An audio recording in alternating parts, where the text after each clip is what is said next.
All right. I am actually coming back from a 5-day break from social media. That's going to be one of the things we talk about here. But today is my first day back, so I'm excited to be back. I wanted to get on yesterday. I almost did, but I was like, no, I'm going to stick to what I said. And so I made it the whole 5 days. This is Florida water. So Florida water is really good for cleansing and clearing. It's also good for protecting your chakra body, your etheric body, your astral body. So again, if you want to accept that, you can say yes in your mind or out loud or in the chats. This is peppermint spray. While I'm doing workshops or whatever that I'm doing on TikTok lives, I always like to project Reiki. I'm a Reiki practitioner. So I project Reiki to everybody. We have chakras in our hands. Yes, Florida water is awesome. It smells great too. I spray it on myself all the time. So we have chakras in our hands. And so this is where the Reiki is coming from. And so I always put peppermint spray and eucalyptus and Florida water on them so you can feel it through the ethers and feel nice and relaxed. All right. So, let me turn my notifications off here, or I'll do it on my phone. Okay, if the birds are too loud, everybody let me know. I have some bird songs going in the background. It's a great way to like raise your vibration, raise your frequency. Okay, so hello, good morning. For everybody who is watching this on YouTube later, I am going to be doing a TikTok live, and that is who I'm speaking to in the comments here. And if anybody has questions or comments as we go along, feel free. This is interactive. So I am going to be talking about what to do when you feel stuck. When you feel like your life is not moving forward and everything just feels so heavy and dense and you feel like life's got you in a chokehold. So we're going to be talking about what to do when you're feeling stuck. We're going to talk about dark nights of the soul, what tower moments are, what being in hermit mode means, how to get up out of that. Okay, so is anybody feeling stuck right now? Let me know in the comments. So that has been me for the past couple months. I have felt like I'm in my purpose, but not at my full capacity, or maybe it's supposed to be a little bit different. I don't know what was going on. Like, I so much enjoy the things that I do, but I've been going through my own dark night of the soul. I feel like I'm getting my way up out of it right now. And that's actually why I took the 5-day break from social media, and we'll talk about that a little bit more, so I could realign and re-energize and refocus and get some clarity. So we're here now. So I figured the best way to work through something is to talk to people about it. Talk to other people, because everybody's going through this right now, like in some way, capacity, or form. Like, there's so much energy that's shifting on the planet right now, and so many people are timeline shifting and going through these dark nights of the soul and like really diving in deep inside themselves. Oh, thank you. Thank you for saying you're glad to see me back. I'm glad to see you too. I saw your TikTok this morning. There's like an orb in there. It was super cool. So I'm going to ask everybody some questions. And if you feel this way, raise your hand. Okay. So the first one, I feel like I am living the same day over and over again. Like, you just wake up and you do the same thing over and over and over again. So you see the same people, you go into the same places, and it just feels so stuck and stagnant. Okay, yes. Okay, got a yes, got a hands. Okay, yes. All right. Okay, me too. I was there as well. Okay, so feel like you're walking through Jello. That is one of my favorite metaphors. Walking through Jello, everything feels heavy. Like, life feels heavy and dense. It's like, why is everything so difficult? Okay, and even though we can have very long bouts of that, you know what it feels like to not be in that space, like where everything's flowing and moving and grooving, right? Not that life is always just easy peasy lemon squeezy, but there are times when it's flowing a lot more congruently than others, right? Okay, so next one. Why do I feel so unmotivated?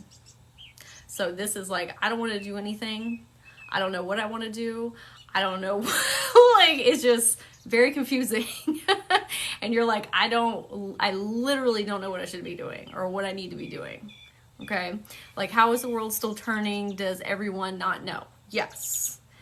there that can be really taxing on you too when you are on a spiritual journey and you're diving very deep within, but you don't have a lot of other people around you that are on that same journey. It can make you feel very lonely and isolated. Like when you're asking yourself very deep self-awareness questions and you're like so stuck up here, but everybody's talking about like other things. So I feel you. Okay, so the next one is, I have no idea what to do with my life. Like if you're asking yourself that and saying like, it could be two things too. It'd be like, you just literally don't know what to do. Like you're sitting there like, what am I supposed to be doing? And the next one is, you knew what you were supposed to be doing, but now it's something different. And you're like, why is everything not resonating anymore? Right? Like maybe you are in your purpose, right? And when I say are in your purpose, you can have purpose in anything that you do. Like, I think everybody thinks that it's like this big grand thing, right? You can be in your purpose being you and just traversing through life. It doesn't have to be this huge, big thing, right? And sometimes it is, but sometimes it's you just being you. And so, but it's things that were resonating in your life aren't resonating anymore. And it doesn't make sense because they're all good things. And that's another thing too, that I found that sometimes my life will be going so well. It's always going well, but like everybody knows what I'm talking about. It's really high up here, right? And I'm doing great. Everything is great, but it's not. For some reason, things aren't lining up right. And I'm like, I don't really want to be doing these things, even though they're great. Okay, and that's where I've been at. Hey, Erica, hey. Okay, so we're going to talk about what the dark night of the soul is, right? And so I have some tarot cards and some oracle cards here as visual representations, because I know some people like visual. So this is going to be representative of the dark night of the soul. It says the Sweat Lodge, dark night of the soul. Oh, thank you. I hope you have a wonderful day as well. Okay, so this is the Sweat Lodge. If you can see here, to me, this is representative of all the different paths that you could be on in life, like all your different timelines, right? Like 1, 2, 3, 4, all these different things. Okay, so you are going into this space in life where you're like, this stuff ain't working. Or I don't know which one of these I should be on, right? What is my more preferable timeline? And so this is you going into that dark night of the soul, and we'll talk about what that is. It will be on YouTube. It's going to be on YouTube. I'm also hosting a workshop on May the 4th, which is more in depth ways to get up out of these things. So if you're interested in that, there's a link in my bio, and it says workshop register. May the 4th be with you if you decide to come. Okay, so dark night of the soul, what is that? So dark night of the soul is when you, and I'll talk about mine too. You're welcome. So the dark night of the soul is when you look around at your life and you say, this ain't it. You say, this is not the experience that I want to be experiencing. And maybe it's not anything in particular. You just know something is off. Like maybe you've had the same friends doing the same things, right? Everything is moving and grooving, and all of a sudden it's not. And usually it hasn't been working for a long time, but we fool ourselves into thinking that it is. And we keep on saying, it's fine, it's fine, it's fine, it's fine. It's not fine. Because what typically happens is if you, good morning. Typically what happens is if you keep pushing it off to like, I'll take care of that later, is you have this big blow up situation. And that is your dark night of the soul. So I'll talk about mine so I can give you like a accurate representation of what this looks like. So I was running a business. I had a doggy daycare. It was great. I loved it. I love dogs. They're my favorite. And it was so much fun and I loved it. It was great. Okay. I was also going to school full time. I am, but I was a single mom, right? I did have support. His dad's in the picture. He's great. I was raising my son in a home, taking care of a home. I was taking care of my grandma. So she was living with me and my son, and that was a lot on top of everything else I had going on, right? I had a relationship that I was in, And this relationship was great. I loved them so much, right? Okay, everything moving and grooving, but it wasn't. From the outsider perspective, it was like, wow, she has a really great life. Look at her go. Look how awesome she is. And she's getting all this stuff done. Underneath, I was crumbling and breaking inside. My mental health was at 0. And I was pretending that I was okay. And I said, I just got to keep going. And it'll work itself out. I went to go see a therapist. The therapist said, you have to stop. You have to take something off of your plate. And I said, I can't. I have to have a job. I'm in school because I want to be a psychologist. Like, that was my plan. I'm not going to break up with my boyfriend. I loved him, right? I can't stop taking care of my son. Like, there were all these things that were in my life that I was like, I just can't let go of. Even though, like, all of that was not serving me. And it was in some capacity, but it was like I was bypassing doing internal work by keeping myself busy in other aspects. I had severe anxiety and depression and eating disorder. If I keep looking down, I'm looking at the comments down here. I had severe anxiety and depression, and I had an eating disorder. And I was miserable. Absolutely miserable. But from an outsider perspective, it was like, oh, this is great. Own a business, going to school, taking care of family, all this stuff, right? And I literally was fooling myself saying, it's fine. You said all of what I've been going through. Yes. So we'll talk about what happened. So things started to not work out. Like, things got real slippery in all areas of my life. Like, things just started breaking down, like weird things. Like, sometimes it's not this huge giant event. It's like things start crumbling in all areas. And so I go on vacation with my boyfriend at the time. And I'm miserable even on vacation.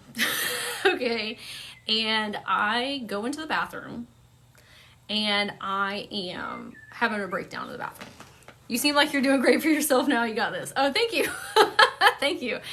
Looking back at it now, like, all this stuff that I'm about to talk about needed to happen. And, like, I can look at it now and say, like, oh yeah, that was dark night of the soul. That was like, that had to happen so I can be where I'm at right now. And all the dark nights of the soul I've been through. And so that's why I'm also explaining this, so you can see, like, how it worked out. And that's going to work out for you too. Okay. Me right now, so many little things all at once, I can't handle anything. Yes, and we're also going to talk about how to, like, traverse this easier. That I've learned how to do that, okay? So, I'm on vacation, I'm in the bathroom, I'm crying my eyes out. And I say, I hate my life. I hate everything about it. Even though it looks beautiful from the outside, I'm miserable. I said, I don't care what has to happen in my life. I want a different life. I don't care. Like, universe, whomever is out there, I want you to do whatever you need to do to fix this. I will do whatever it takes, right? Because at that point I was so fed up and I didn't know what to do. Well, then so I want to stipulate, if you say that to the universe, make sure you say with ease and grace, because what happened in my life after that was so intense. Okay, so that's the dark night of the soul, is when you look around and you say, this is not right. Even though it seems like it is, and everything, you've been doing the same stuff over and over and over again, all of a sudden things start to shift. You start to not resonate with people in your life. Maybe your job, all of a sudden you're like, I don't want to be here anymore. Friends, you're like, some friends you're like, why am I friends with these people? And not to talk bad about people, it's just sometimes, like with me, I was attracting like all these people into my life that were not, like, we weren't resonating with one another. Like, it wasn't real friendships. And that's another thing, because I was masking a lot of who I was and not showing people who I was. Right? That's a whole nother thing. But it's like, you look around, yeah, friendship at a surface level. But that wasn't their fault. That was my own internal stuff that I had to work through, right? Why was I pulling those people in and those relationships and those experiences? It was stuff that I had going on internally. You change what you got going on internally, things outside of you change. And so that's what this whole dark night of the soul thing is. So I like conversations with people, like I could not talk to people anymore. Like nothing. Hobbies, interests, people. I was like, I can't do any of this anymore. Oh, hello. Hey, Oriana. I'm going to get back with you. I took a break right before. I was going to message you. I logged out of everything for like 5 days, and we'll talk about that too. Okay. So everything started breaking down, not making sense. So then we go into the tower moment. So this is the tower moment. If you can see. Okay, so we have fallen off now. So my tower moment was I quit my job. I sold my half of the business, exited. I was like, I don't want to do this anymore. With no plans. I stopped seeing all my friends. I broke up with my boyfriend. Everything went wild. Everything in my life completely broke down. It was so funny. I didn't see that you logged out for 5 days. I worried, then I saw your video. Yes. I had to take a break. So, and I'll explain more why in a little bit. So, everything completely stopped. And it was one of the toughest years of my life. I was in the tower moment for a year. Usually when you go through your first dark night of the soul or your first tower moment, you're in there for a hot minute. And your tower moment, we'll talk about the void space after this. Your tower moment is when you were supposed to be recalibrating. It's like all of this stuff over here is not really in alignment with you anymore because you've raised consciousness levels. A lot of times people think that tower moments are like this mine was 3 years. I get it. Yeah, it's super intense sometimes. Oh, good. I'm glad that resonated how I explained it. I figured a living, breathing example would help. So tower moments can be so intense because it's like you have to let go of your reality. And your ego, okay, your ego is a beautiful thing. A lot of people like hate and bash on your ego. Your ego is a beautiful thing because it's keeping you safe. It's like, hey, danger, danger, danger, danger. Like things are shifting around. Like let's not rock the boat or the foundation too much so we don't get all crumbly, right? I was in a tower year, not moment. Yeah, tower year, me too. Okay, so your tower moment, like I said, can be really scary because it's like you got to let go of all of the things that aren't serving you anymore. And then you get into the void space, okay? Well, I'll talk about the Hermit in a minute. The void space. So when you want to manifest things, I think a lot of times people don't talk about this in spirituality or wherever. Yeah, the void. So the void space, this is the void in here, right? Okay. So this is your old paradigm, your old reality. This is the stuff where it's not working anymore. Okay? Even though you think it is, but it's not. This is when you ask the universe to bring you something better. I want a life that is more in alignment with me over here. You have to let go of all this stuff over here. Not let go. I don't mean to like cut all your family and friends out. Okay.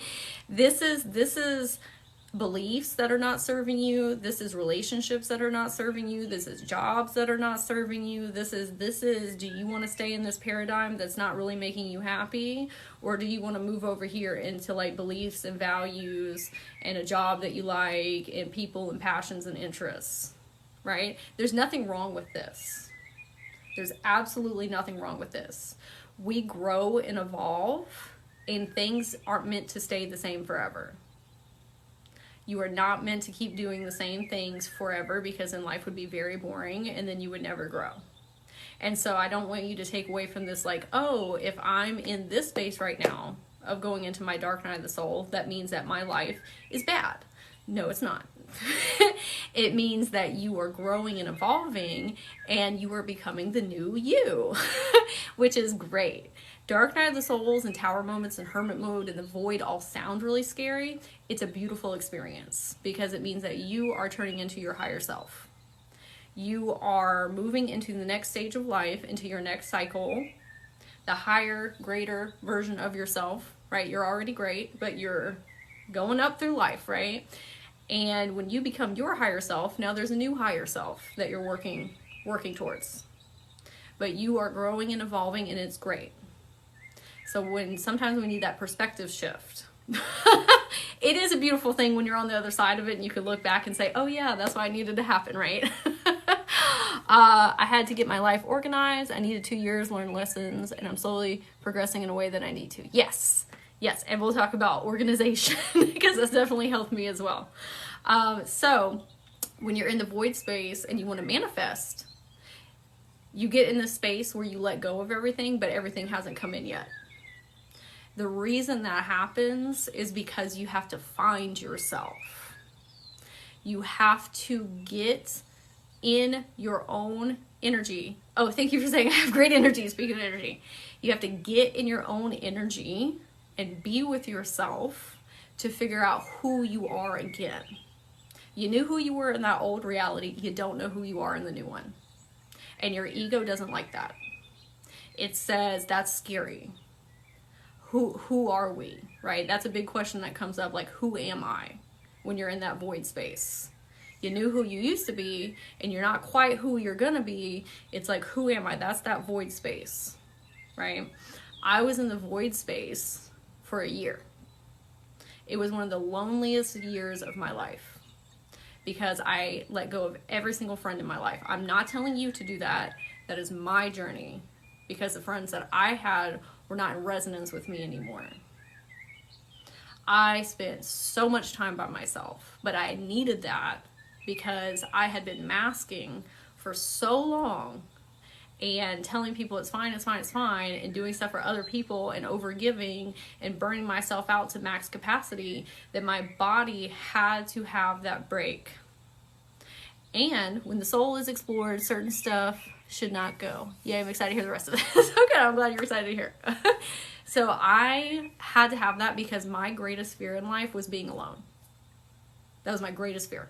That's why I attracted those people. That's why I attracted things that were not really good for me, that were not in alignment with me, because I will take what I can get.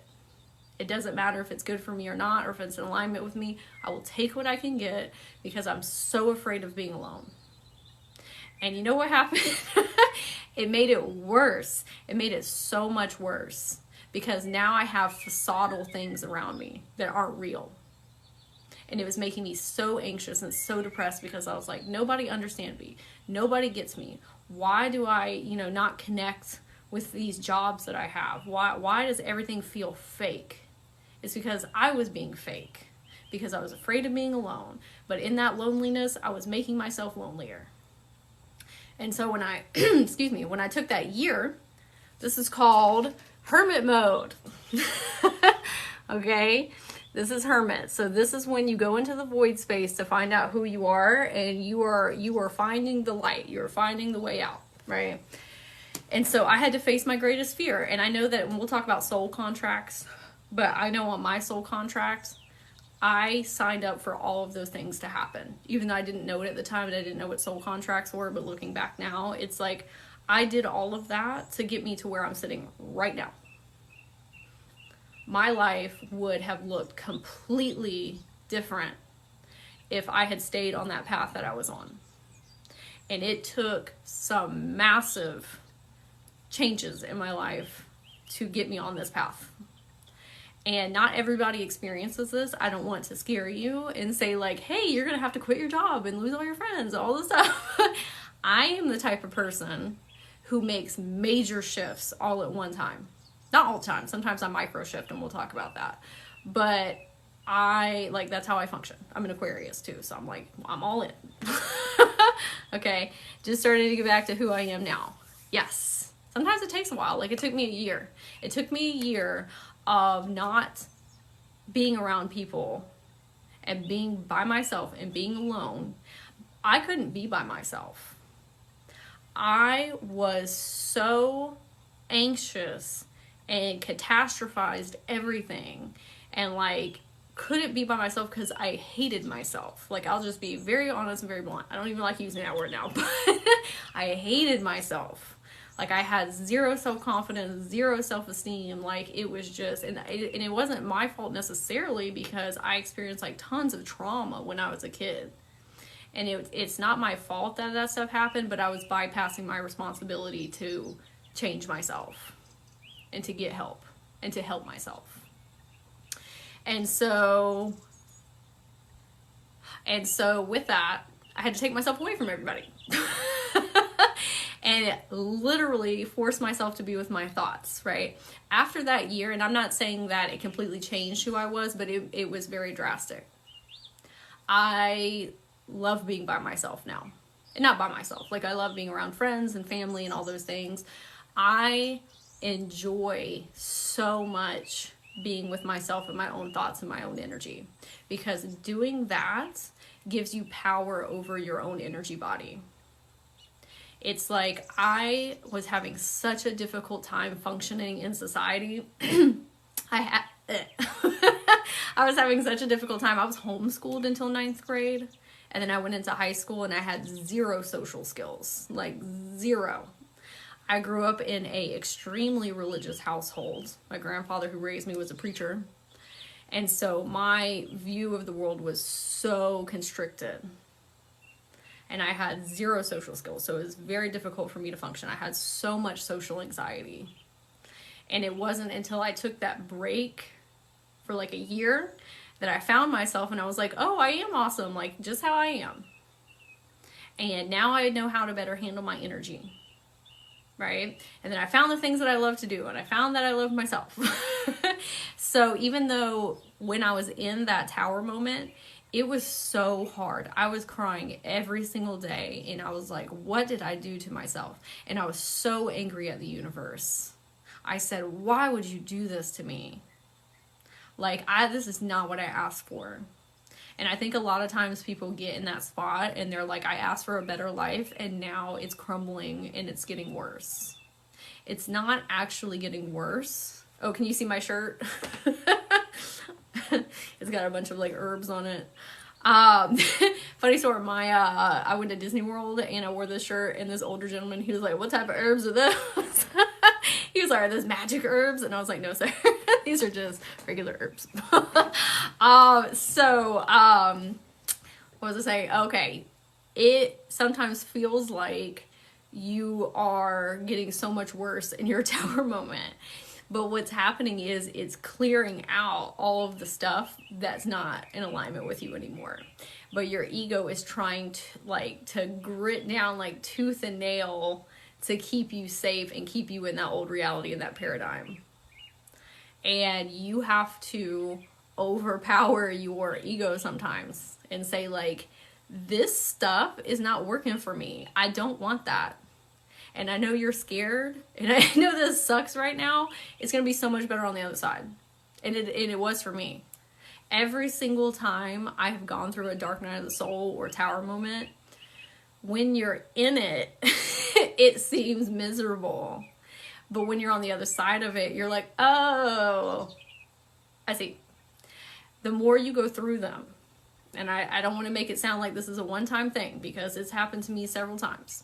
But the more you go through them, and the more tools that you pick up to help you traverse through them, and then the more times it happens and you learn, like, oh, if things are crumbling like that, it means that better things are coming. The more you can hold on to that, the easier it gets, and the quicker you move through it. Because you're looking at it as, instead of like, why is this happening to me? Why is this happening for me? Even with this dark night of the soul, like I have been in for like a hot minute, I am traversing it a lot easier than I would have 5 years ago, because I know what's happening, right? And I have tools that I've picked up along the way to help me, right? And I've picked up friends along the way. Like, I had so many friends that I weren't in alignment with, and then I found my soul people. Like soul tribe people that I really resonate with. And when you find people like that, and you will, when you find people like that, the funny thing is like one of you will be going through the dark night of the soul and the other's not. And so you go through this like cycle and you help each other like go through it and just be like, hey, it's okay, you're fine, you're grounded, you're safe, it's all right. Okay, so let's get this. So this is the journey. This is what you're going on. You are going on a self-discovery journey when you're going through the Tower moment and Dark Night of the Soul, Hermit Mode. You're going on a journey to find wisdom and to find yourself and what you're in alignment with. Okay? So, again, I know it seems really scary, but it's going to be okay. And you're going to make it on the other side. And there's going to be beautiful, beautiful things for you. Beautiful things. There are so many things in my life that I absolutely love. People, what I do for a living. Like, everything that I have right now is because I went through those tower moments. Sometimes tower moments in the Dark Night of the Soul, right? Like that Dark Night of the Soul and tower moment that I went through was like a year and a half long. I've been through some that are a week. Like sometimes it's like a couple days. This past one was a couple months. And I'm finally coming up out of that, and it almost feels like you can breathe again. The contrast is important. Like I was listening to Abraham Hicks the other day, and she was saying like, you have to have contrast to know what you don't want, to know what you do want. And that's so true. You have to see what is not in alignment with you to move into what is. So people say like, oh, the Dark Night of the Soul and Tower moment is so intense and so scary. It can be. Or you can look at it as like, okay, all this stuff is not in alignment with me. That's great. Wonderful. Now I have a blank slate to move to what is. So we're going to talk about how to figure that out and how to traverse this a little bit easier. So we're going to talk about how to micro timeline shift, and then we're going to talk about how to stay grounded. Okay, how to feel more safe and secure. I'm gonna run to the bathroom really quick. If everybody can pause for me 1 second, and I'll be back momentarily. Before I pop out of here, I'm hosting a workshop on May the 4th. May the 4th be with you. If you want, it's gonna be more intensive than what I'm doing now as far as like how to get up out and stay grounded and just more in depth. There's a link in my bio if anybody wants to sign up. I also do Akashic Record readings and soul contract reviews. So if you're in this space right now and you need an outside perspective and you want to look at your soul contract, which is what you signed up for, like all the experiences and where you're headed, like your optimal timeline or how to get onto your optimal timeline. Or you just need some help, you need a lifeline. I do that. There's one-on-one sessions in my bio. There's soul contract reviews, Akashic Record readings. I do Reiki. I do a lot of different things. So if you need one-on-one help, I can help you there too. Can we talk about how much it hurts when you have no fault? Yes, I will talk about that 1 second. Let me run to the restroom.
Okay, thank you for holding. All right, so I think I've had a reading done by, oh, thank you, Oriana, that's so sweet. Thank you. I appreciate you. So yes, let's talk about how that hurts you. So I don't want to make this seem like it's an easy peasy journey. Sometimes it is. Like I said, when you go through them a couple times, it's easier in some ways. It still hurts. Like letting go of things that aren't in alignment with you, like jobs, people, places that you live. It physically, emotionally, mentally, and spiritually hurts. It's very taxing. Like, you could be friends with somebody for like 10 years and them not be good for you, and you know that. Like, you know that person is bringing, hey, Bryn, hey! You know that person is not good for you. Maybe you're not good for them. You can get in these codependent things, right? If somebody is sucking your energy in a narcissist, let's say you're in a relationship, sorry, my nose. Let's say that you are in a relationship with a narcissist, but you love them through and through and you've been together for 15 years. And that person is being emotionally abusive to you. Because that was me. I was in an emotionally abusive relationship for a very long time. And I knew it wasn't good for me. And I knew how much damage it was causing. And I stayed in that relationship because I was so scared of being alone, and I was so scared of stepping into a new reality that I stayed in it. Yeah, physically, it's super physically taxing too. Like on your body, it's a lot. Because it's stressful. And stress kicks up your fight or flight, and it kicks up your central nervous system, and then now you're like having panic attacks, and like it's taking up so much of your mental scape, and you're making up all these scenarios, and like you're just going through it. Okay? And like I said, you can be in these relationships or jobs and everything that you've been in for like 15 years. It is literally like feels like you're peeling away from your reality. It can make you feel very disassociated. Not disassociated like you're exiting your body, but it's like you're pulling one reality, like you're pulling your reality away from your current one. And sometimes your body, it's very taxing on your body. Good morning. Good morning. One of the reasons it was so taxing for me is because I had disassociated from my emotions for 20-something years. I had said emotions and being vulnerable is a weakness. I don't have time to cry. Yeah, that's probably why you feel so tired all the time. It's because if you're moving into a new reality and you're not traversing that very well, like staying grounded, it can make you feel like shit. Like I'll just be very transparent. Okay, like and we'll talk about how to not feel that way. Good morning. Hey Mitzi, good morning.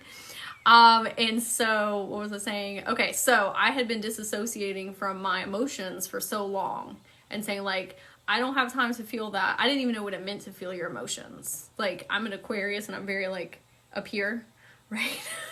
And so I would look at my emotions like objectively and say, you know, like, oh, that's what sadness looks like. That's what anger looks like, right? I wouldn't actually feel it in my body because I had too much going on. And if I did that, that meant that I would have a complete breakdown. Hey, Billy. So ain't nobody got time for that because I had so much on my plate. What was happening?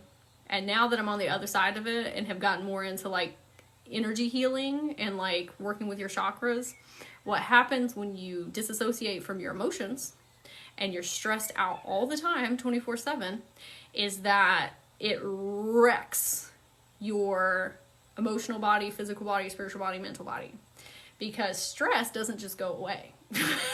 Stress compacts and compacts and compacts and compacts and compacts, and then all of a sudden you have disease. That's where disease comes from a lot. Is like stress in your body that has crystallized and hardened, and now you have energy blocks everywhere, right? I have an Aquarius mood. I'm just now 30, discovering them and who I am. You can just listen. I wanted to say too, this can happen at any stage in your life. Dark night of the soul, tower moment. You can be 15, you can be 80. It does not matter, right? And you're going to have multiple of them, and you're going to say, who am I at all different stages of your life? I've had that come up so many different times where I think I knew who I am, and then we're going through it all over again. Like, who am I? Okay. So with the emotions, the only way that stress and trauma is going to come out of your body and all that stuff is for you to feel it. Like literally feel it. I watched a TikTok one time where this person was like, I literally, when people say you need to feel your emotions, what does that even mean? And I didn't realize what that meant either. And so you literally have to let anger and sadness and despair and loneliness and all of those things go through your body and you feel them. Now there is a difference. Sorry, my nose is so itchy. Okay. There is a difference between seeping in the emotions and staying in those states and feeling them and then being their friends and observing them. I don't mean observing like disassociating. I'll explain what I mean. So you can seep in them, and that's what I had done for, sometimes. It was like, hello, hey Carolina. It was literally like me seeping in my anxiety and depression, but not really actually doing anything about it, right? Because I didn't know. You only know what you know when you know it. Okay, so I was like in that space, and then I realize now, like what I do, like when anger and sadness come over me, because we're humans and that's natural, right? They want to move through you. They want to be seen, heard, and validated. That's all your emotions want from you. They just want to be seen and heard, just like a child, right? Sometimes children have to throw temper tantrums to feel better. They're literally just feeling it and getting it out. So when anger, sadness, despair, whatever, and this is something I'm still working on, come my way, I say, hey sadness, I see you. I see that you're sad. I see we're sad. I'm going to let you run through my body and we're going to have a sad day. We're going to have a sad day. It's going to be a sad day. Are we going to continue to have sad days? No, we don't need to do that. When I found that I look at my emotions and I say, I see you, I'm going to hold your hand while we process through this. And I'm going to let you use my body to process. It's not like that the next day. But you literally have to feel the anger. You have to feel the sadness. And when you do that, it washes out.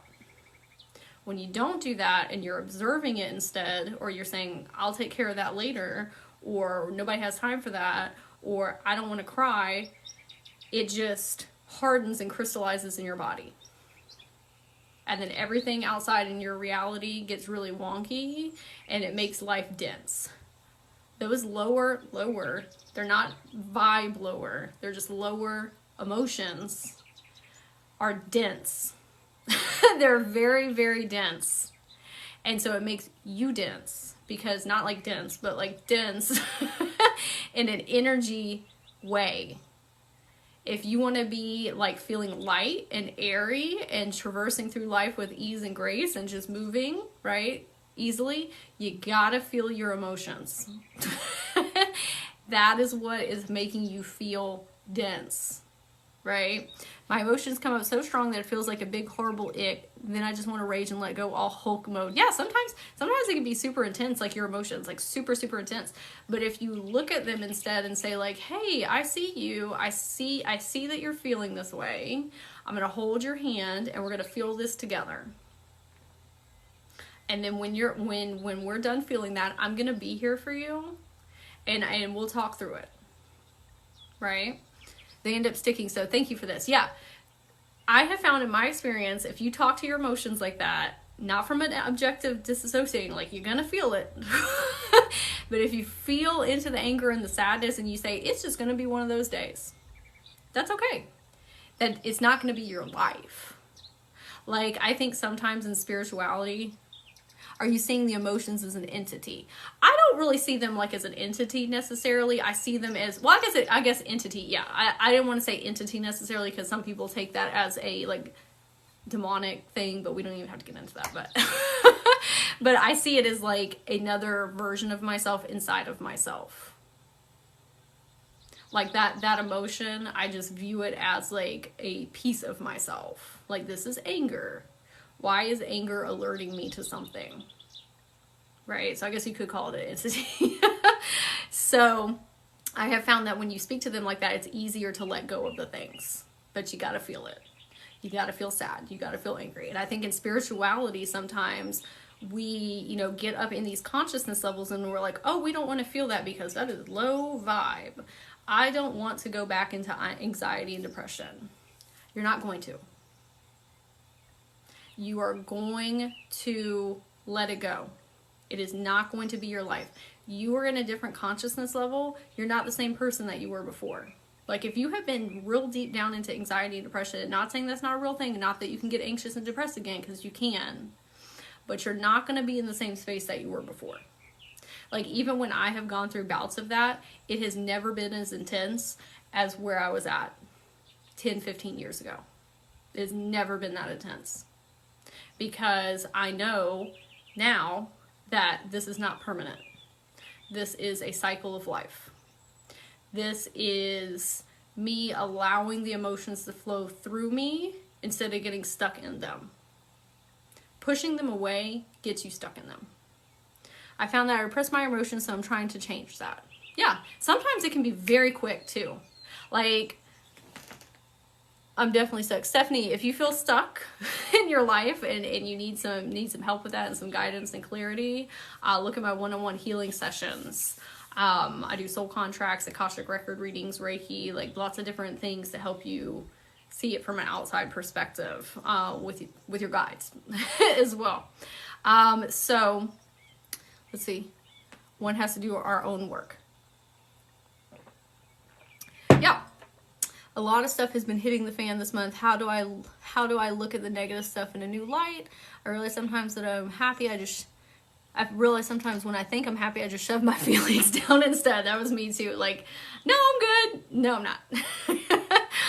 So I don't stop being in a negative loop because it feels like why bad stuff keeps going on. Yeah, sometimes you have to do a perspective shift and say like, why is this happening for me instead of why is this happening to me? And ask yourself like that on a deeper, like esoteric level than just like what's going on in your present like 3D scape. Because it's happening for a reason. Like all these things that come up are typically, like if you are into soul contracts and things like that, and not saying everything happens to you, you know, for a reason. Like sometimes bad things just happen, right? But a lot of the things that we experience are things that are supposed to help us grow and help us evolve. Like, for example, I was in that very narcissistic, emotionally abusive relationship. And looking at it now, I can say, wow, that helped me grow more than anything else in my life.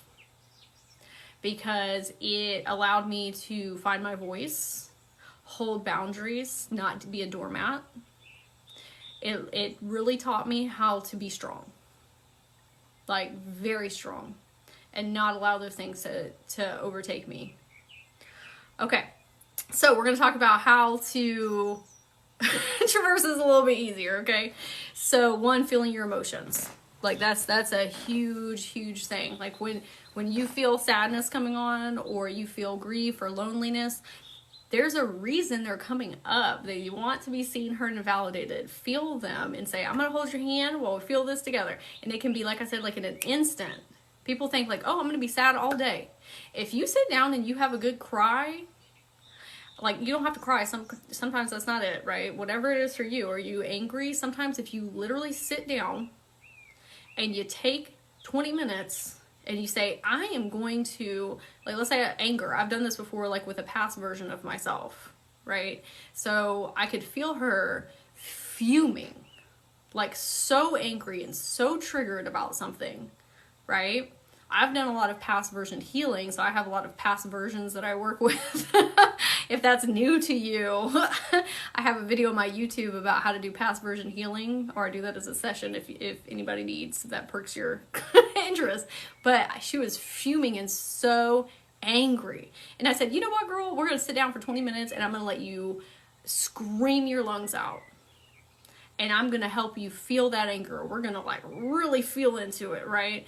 And so anger is one I don't like feeling because I'm typically a very chill person.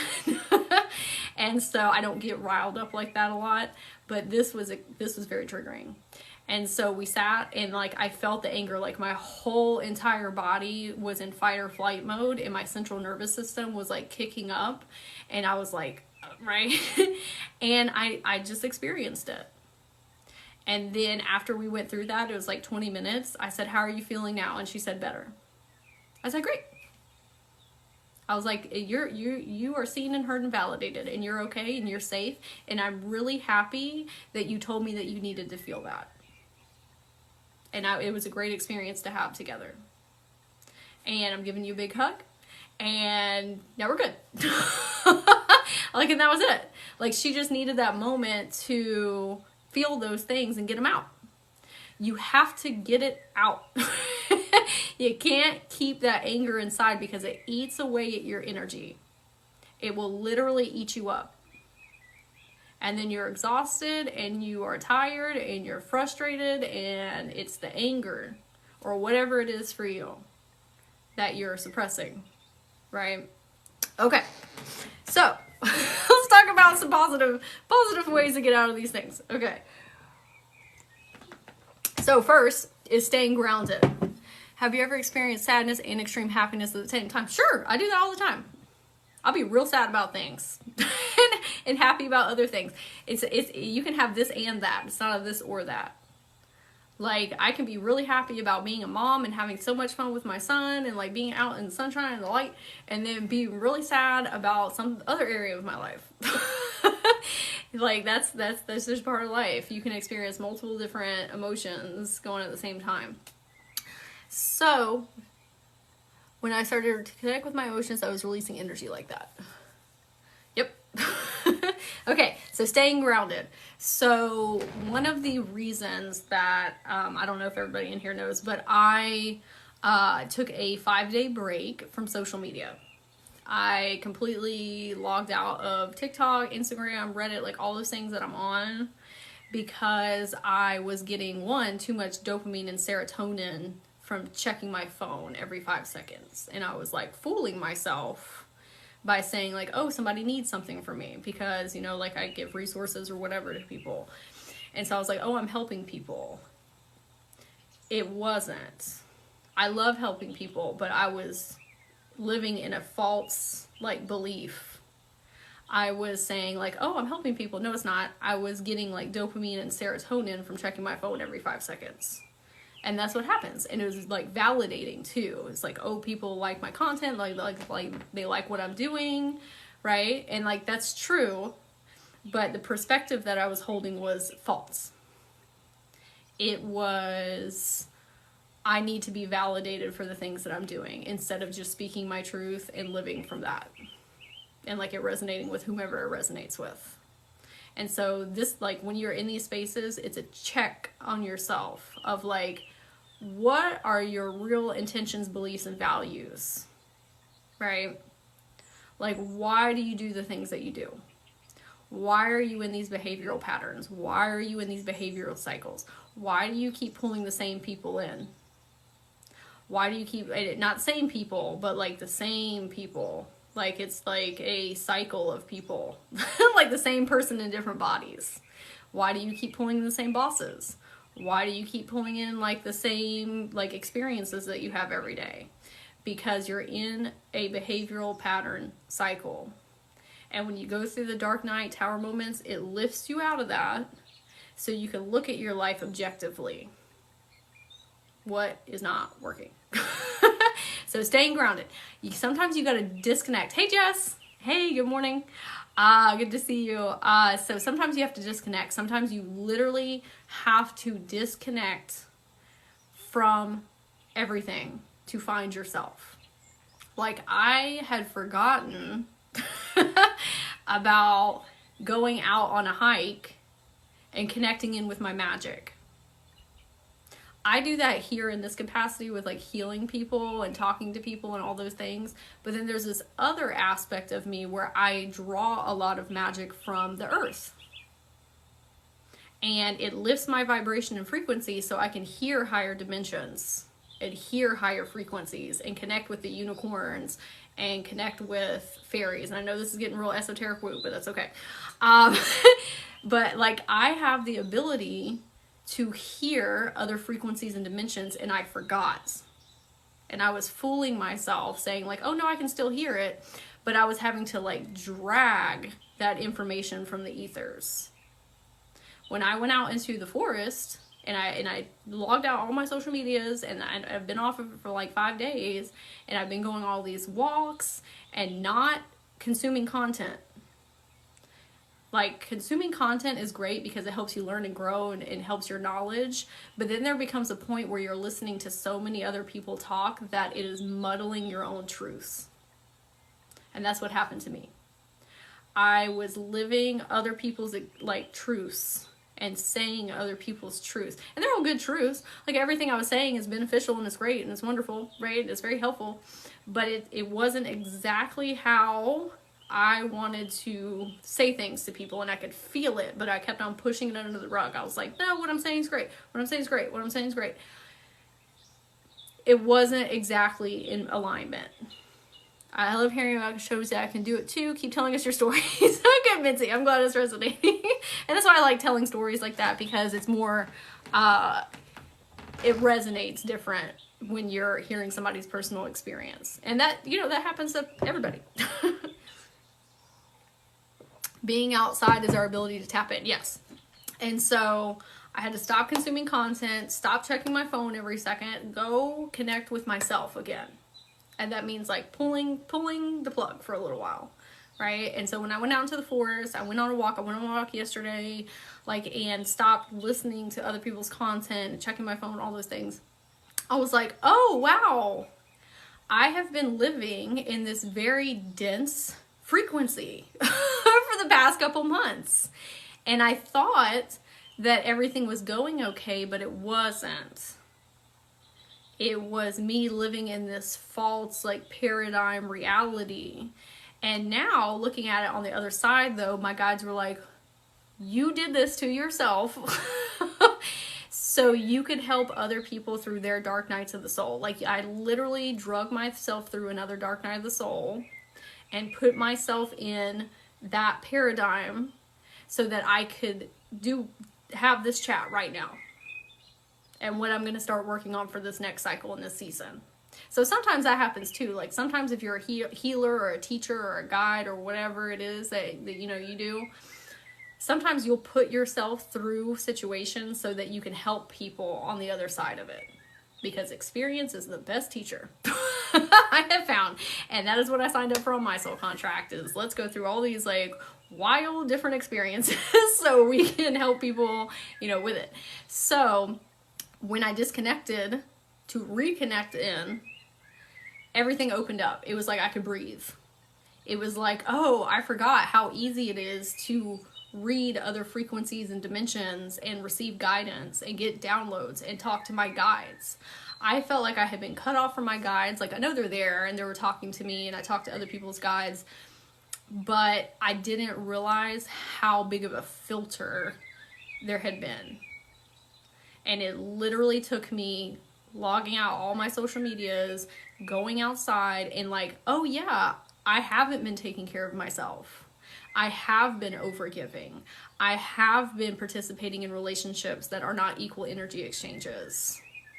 But I couldn't see that and I couldn't hear it because of all the noise and the distractions. I was consuming so much content and filling up my time 24/7 with doing this and that and that and that and that and that, and not giving myself enough space to see everything clearly. Even for me washing the dishes, my hands in the water and not my phone will spark those. Yeah, you got to be with your own thoughts. Like, you have all, and I know this is very cliche, but you have all the answers inside of you.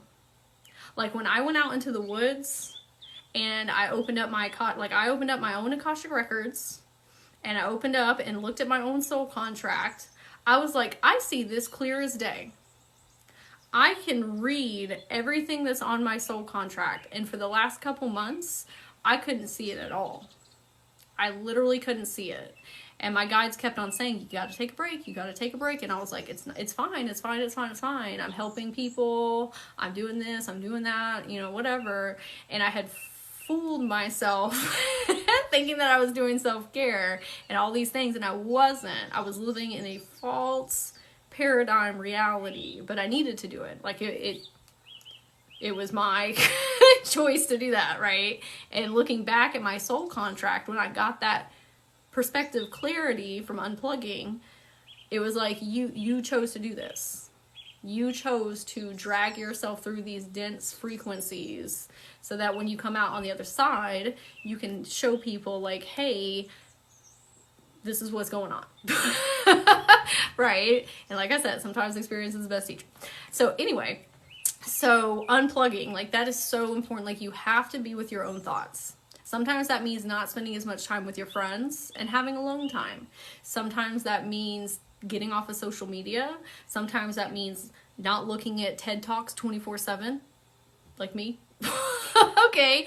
And we fool ourselves sometimes like that, because I was like, well, I'm constantly watching psychology and self-development and self-help videos and all these things. And so like that's being very beneficial for me because I'm learning and growing, and then I can help other people. I was helping other people at a detriment to self. I was doing something that I thought was beneficial, but it was just keeping my mind so distracted and busy that I didn't have time to see clearly. Do we agree to have the same experience at certain ages, or is it just random, or is it kind of like both? I think it's kind of like both. I'm going to talk about soul contracts here in a minute and like how I have found that those work. So I'll talk about that. So another thing is going out in nature. There is so much magic out in nature like that. Like if you want to experience some really fun magic, disconnect from what's going on in your life a little bit and go on a walk, like an intentional walk. Not like I'm going out to just walk around, and that's fine too. That's great. Exercise, we love it, right? Going on an intentional walk with, I want to experience some magic. Like literally say that before you go outside. I did that yesterday, and I had the most fun walk ever. There were so many animals outside. Like I have a lake near my house. There were ducks. There was like this family of baby ducks. There was this family of turtles. There was all these fish. Like there's just like so much. And like I could hear my guides so clearly. Like all of them came to come on a walk with me, and we were all talking and chatting, and my cup was like so full, and I felt so abundant and so prosperous, and like I was like, this is a lovely frequency and dimension. This is what I want to be in more. And they're like, oh, you want to be in that? Then you got to keep doing these things. You can't go back to what you were doing, right? I'm kind of stuck right now. May I ask a question? Is there a way you'll know? I am not tapping into people's energy on this one. Like that's something I do with like my oracle card readings, because I'll have to shift my energy. And so if there is something that you need help with, I do have one-on-one healing sessions in my bio, or you can reach out to me on Instagram, Soul Harmony Healing, and ask a question. I just did this the other day. Full conversations, butterflies were landing on me. Yeah. There was like dragonflies everywhere. Like it was like so magical. I was like, oh, I'm in fairyland, right? Like there's fairy aspects to me that I have not tapped into and forgotten, because I was living in like such a dense frequency. But I created that frequency around myself. And sometimes that happens. Like I said, it's good that happens, because I had the contrast. They're like, you have a choice. We are all moving up in this consciousness level into these higher dimensions, higher frequencies. This is a checkpoint for you. Do you want to live in this? Or do you want to live over here? And I was like, I don't want to do this anymore.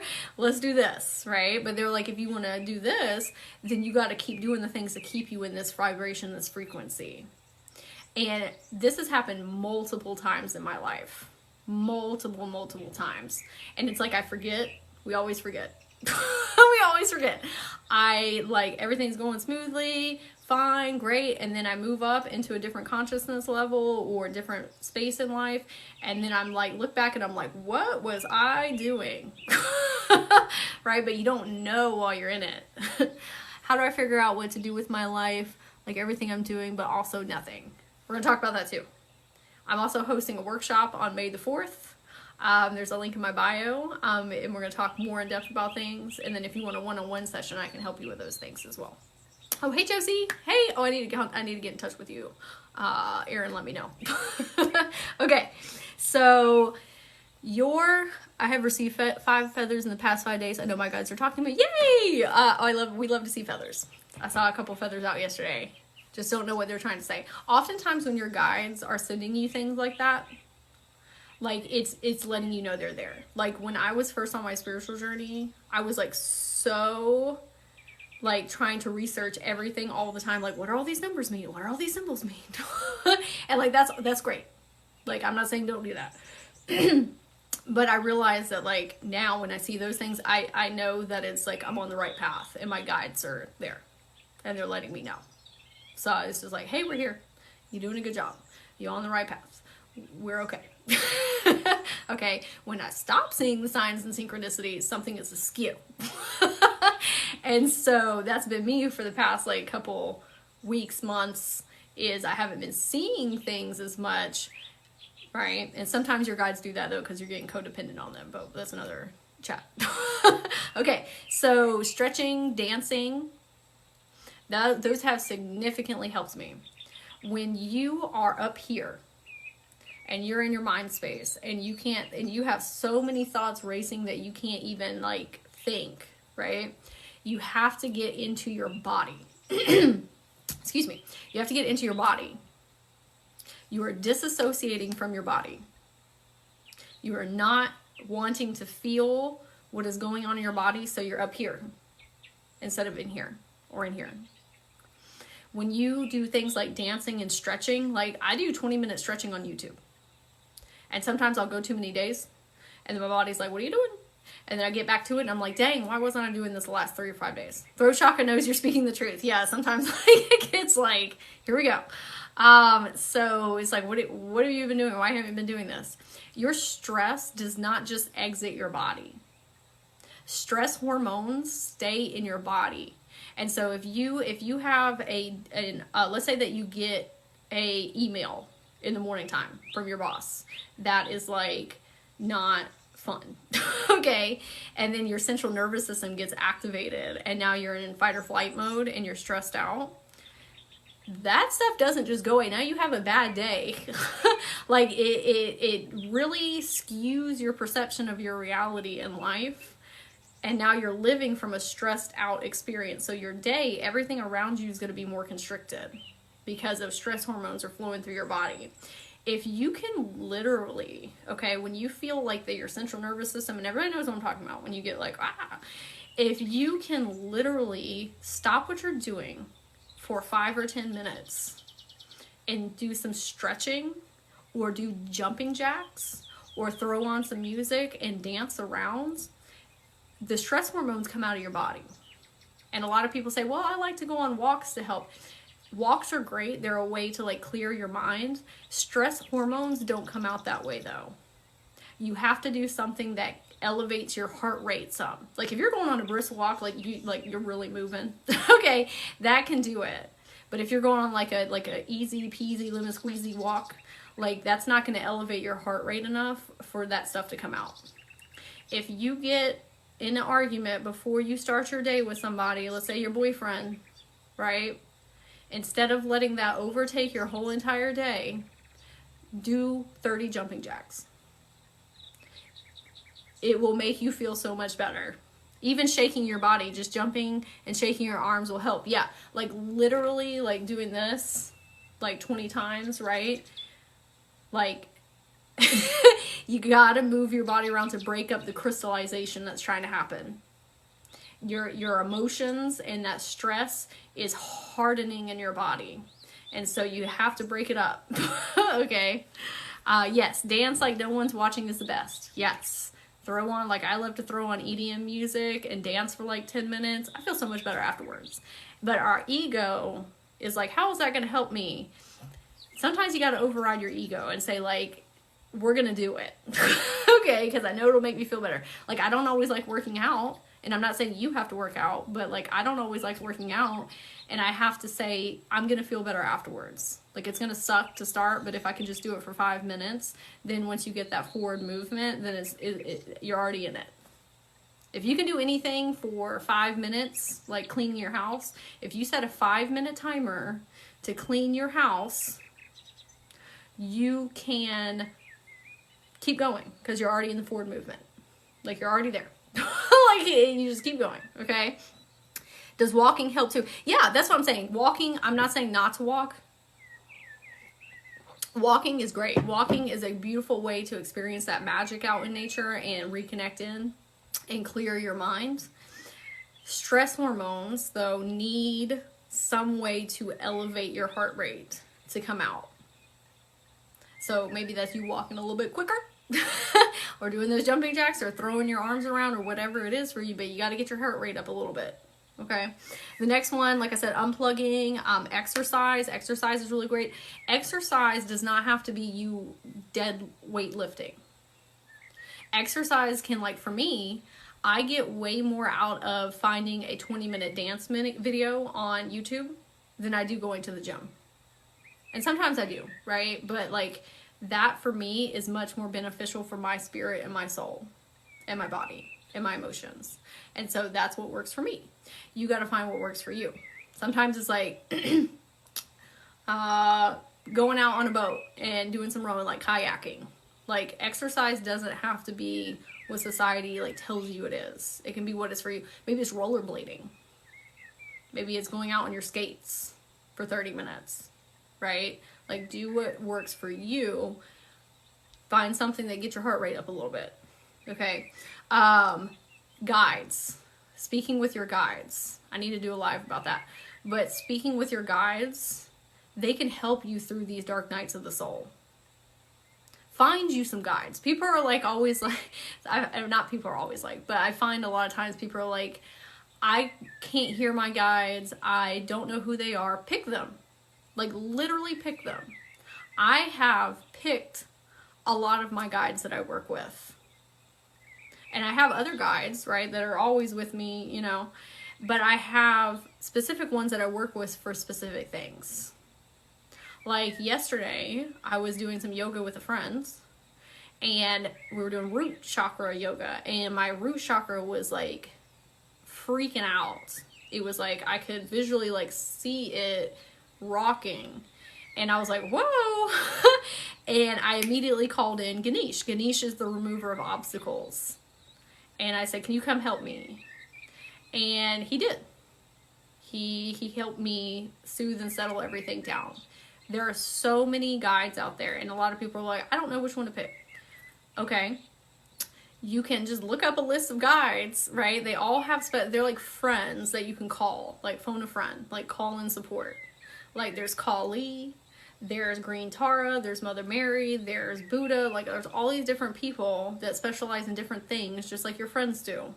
Like I go to some friends for advice on some things and some other friends for advice on other things. Like find you what you need help with and pick a guide to work with and talk to them. Like it's very easy. Like that is what I've done with lots of my different guides. But you're not alone. And sometimes when we get in those, like when I went through that stage where I was alone for a year, I wasn't alone though. Like I traversed that a lot easier because I said, okay, I don't have a lot of people in my 3D experience right now, but I have a lot of guides. And I have a lot of support from the universe, even though I was very angry at the universe when I was going through that. It was like a, not a battle, but it was like, I know you're there and I know you're supporting me, but W2EF, right? And so I had all these guides that I could talk to. And that's also how I help develop my spiritual gifts and my psychic abilities, is by being by myself and talking to my guides in the ethers. Like they helped me with it and helped me develop, right? But you can't hear your guides if you've got clutter, mental clutter. Even with me, I've been feeling like cut off from my guides a little bit, even though I can still hear them, but it's like they've been way out here opposed to here. And it's because I was not creating enough space for them. And then me unplugging from social media for 5 days. I was like, dang, I forgot how easy it was to like talk to y'all. And how many downloads you can give me. And like how easy it is to figure things out. Right? And they're like, you couldn't hear us because you're watching TED Talks 24/7. Right? And that's all well and good. Like TED Talks are great. I'm not saying not to watch those. But it's also like, how much content are you going to be consuming of other people's stuff? And then start living from your own truth and experience. And they're both great in their own aspects, but you need balance, right? Anyway, so meditation is great. I know everybody is like, meditation, right? And some people love meditation. I have found, like, I have ADHD, right? When I first started trying to meditate, no good. Because my thoughts, too much. Like there's too much going on. And so what I did instead was active meditations. So I would meditate and clear my mind while I'm keeping my body moving.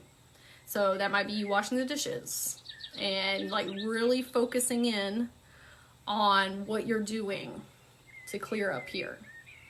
You can go outside and ride a bicycle and meditate. You can go in a pool and swim and meditate. Like sometimes keeping your body moving while you're meditating, especially if you have ADHD or ruminating thoughts, that clears it out. And then when you experience that, it's easier for you to go sit in meditation. Meditation is not about having no thoughts.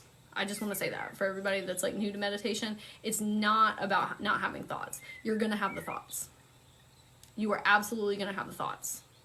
Can mindfulness be seen as a way of meditation as you're explaining now? Yeah, mindfulness is too, like being very intentional about the things that you're doing. That's a beautiful way to do meditation, right? Like yesterday I had a bunch of vegetables that were not, good anymore, or not good, but they were expired.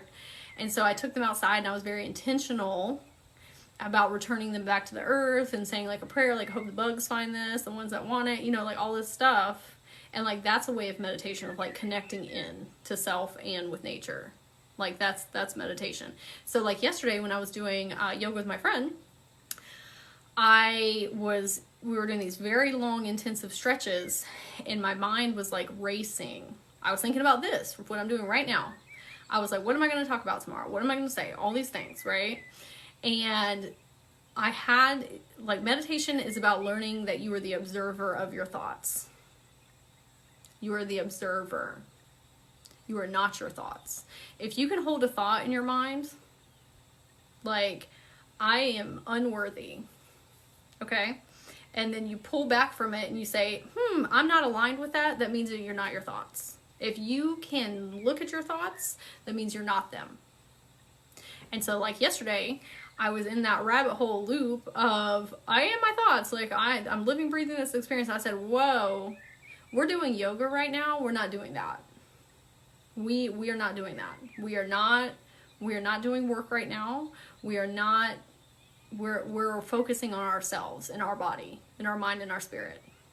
It was like I have popped up out of myself as my higher self and said, we need to chill, right?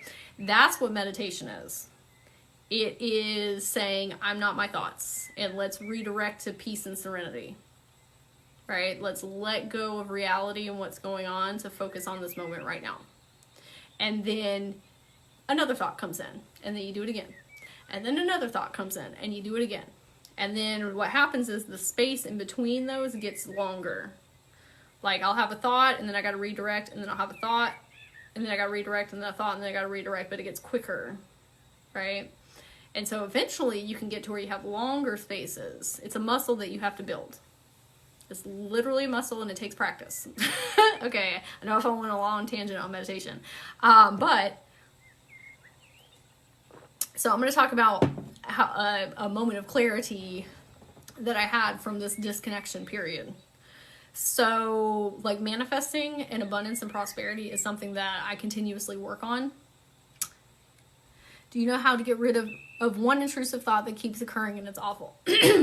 Oftentimes with an intrusive thought that keeps on coming up, because I saw a therapist before and called it obsessive thought disorder. He was like, it's kind of like a form of OCD where you just keep thinking the same thing over and over again.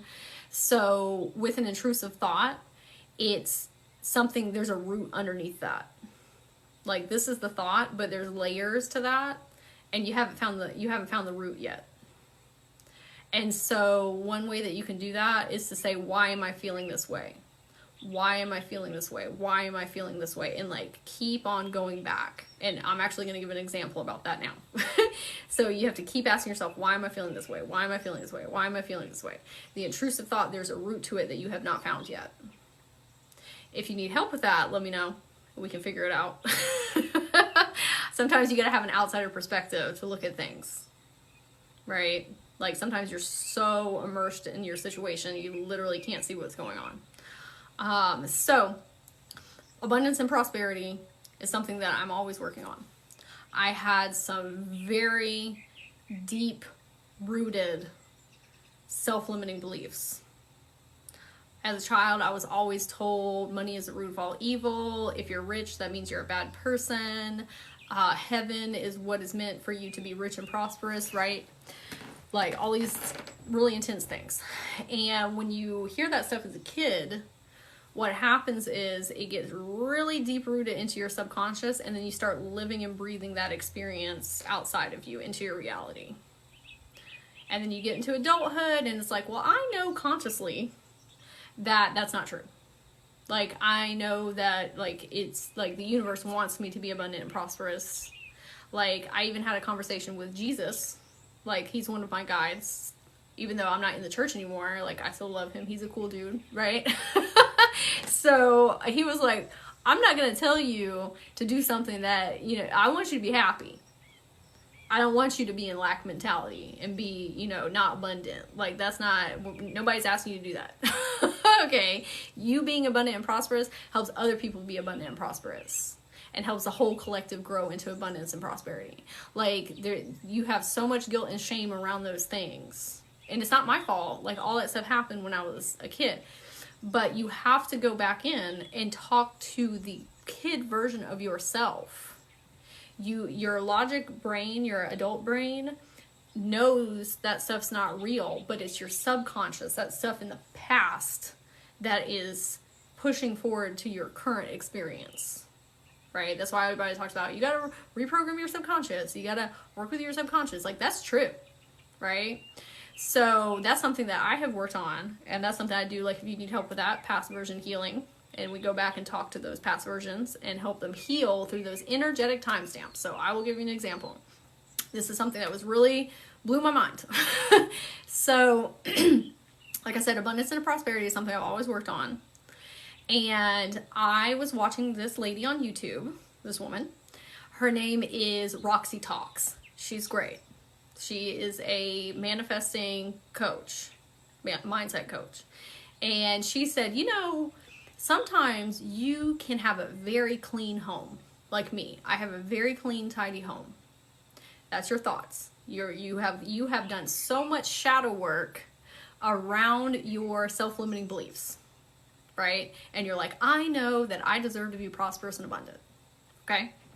And like, you know where all that stuff's coming from. And she said, that's you having a clean home, okay? But let's take your bed and move it and all this furniture and look under the cabinets and look in places that you haven't looked in before. What do you find? You find grime, you find dirt, you find things that have not been looked at. You didn't even know it was there. And I said, that's a very interesting thought. And what happened was, I said, you know what? I'm going to find what's there. I'm going to move the bed.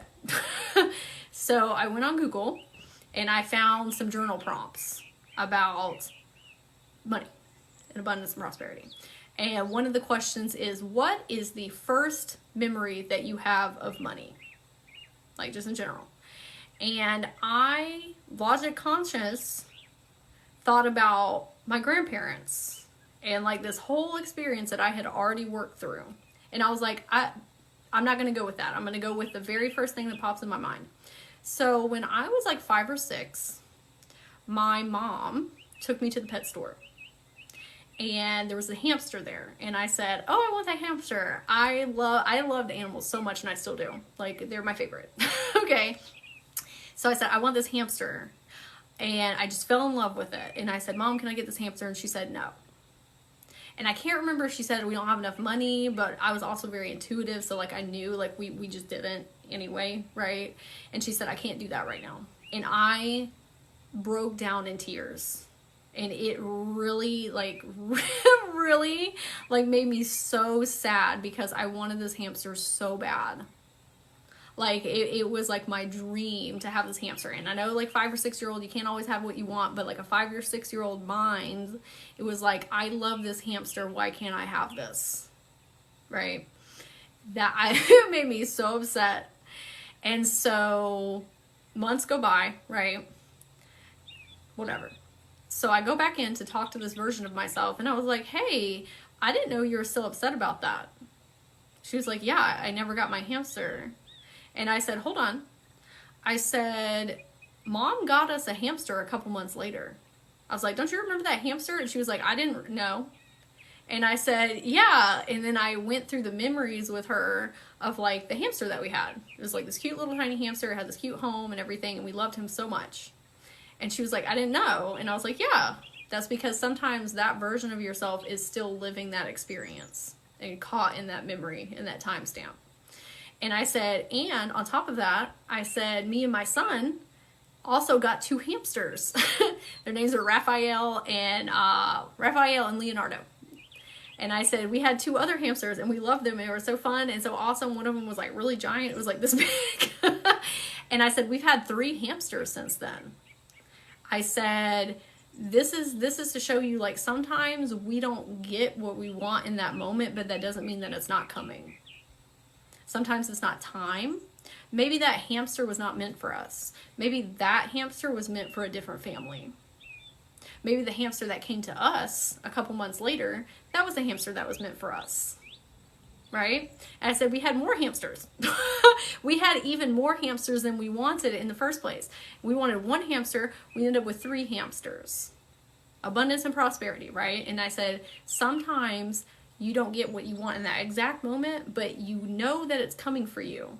That's why you feel it. That's why you see it. That's why you want it. It's on your timeline.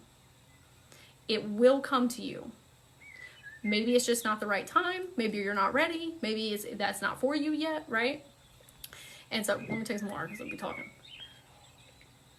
And so I said, do you want to meet the hamsters? I said, and this is something I do too with people, is I build like etheric places for people, right? And so I said, do you want to meet the hamsters, like in spirit form? And she was like, yes. And so we brought all 3 of the hamsters in, and I said, they can live with you forever. I said, you are all friends now. You can all hang out, right? And I said, let's take it a step further. I was like, let's build a theme park of hamsters. And I know this is very woo esoteric that we're getting here, but I'll tell you what ended up happening, okay? So I said, let's build a theme park for hamsters. You can have as many hamsters as you want. You can live in Hamsterland, right? She was so excited, like so excited. And I could feel her release from that timestamp. And like, oh, I can have what I want. I did have what I want. I had more than what I wanted. Like I asked and I got it, right? I just had to wait for the right one to come along. And then I got more. And now I'm living with all of them. And I could literally feel my body letting go of that self-limiting belief that I can't have what I want. And the funny thing that happened is I started getting all these hamster synchronicities after that experience. And like I knew that was her saying like, thank you. Thank you for that. Thank you for creating this space for me and helping me heal and helping me remember. Right? Sometimes you got to do that.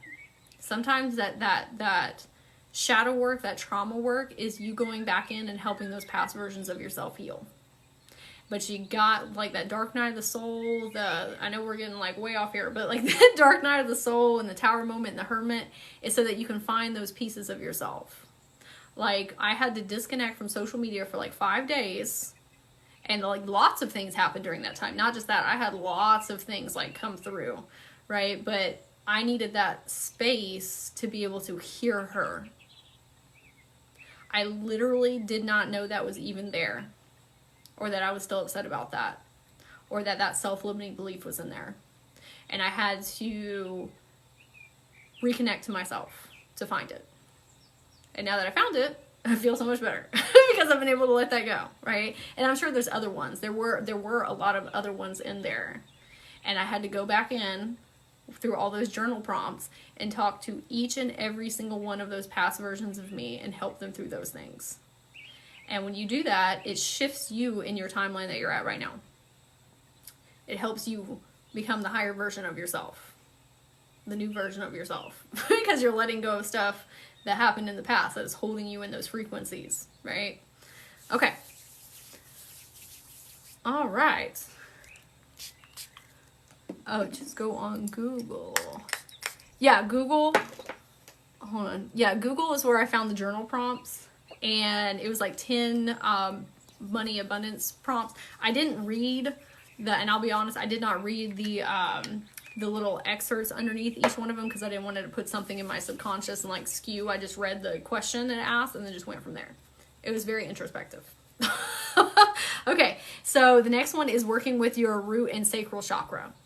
Your root and sacral chakra. So your root chakra is your safety, security, and how you feel grounded. And that also has to do with a lot of money. So, and this isn't about money, but like per what was going on. So that is how you feel in the world, like how you're connecting in.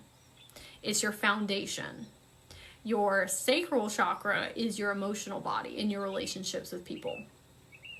Those two are the most important to me to work on while you're going through the dark night of the soul, and your tower moments and your void space. Good morning. Those are the most important to me because they're your foundation. That dictates all your other chakras that you have. So if you're into chakras or energy work, you can listen to root chakra and sacral chakra affirmations. You can wear red and orange color clothes. You can watch Reiki practitioners that focus specifically on your root chakra and your sacral chakra.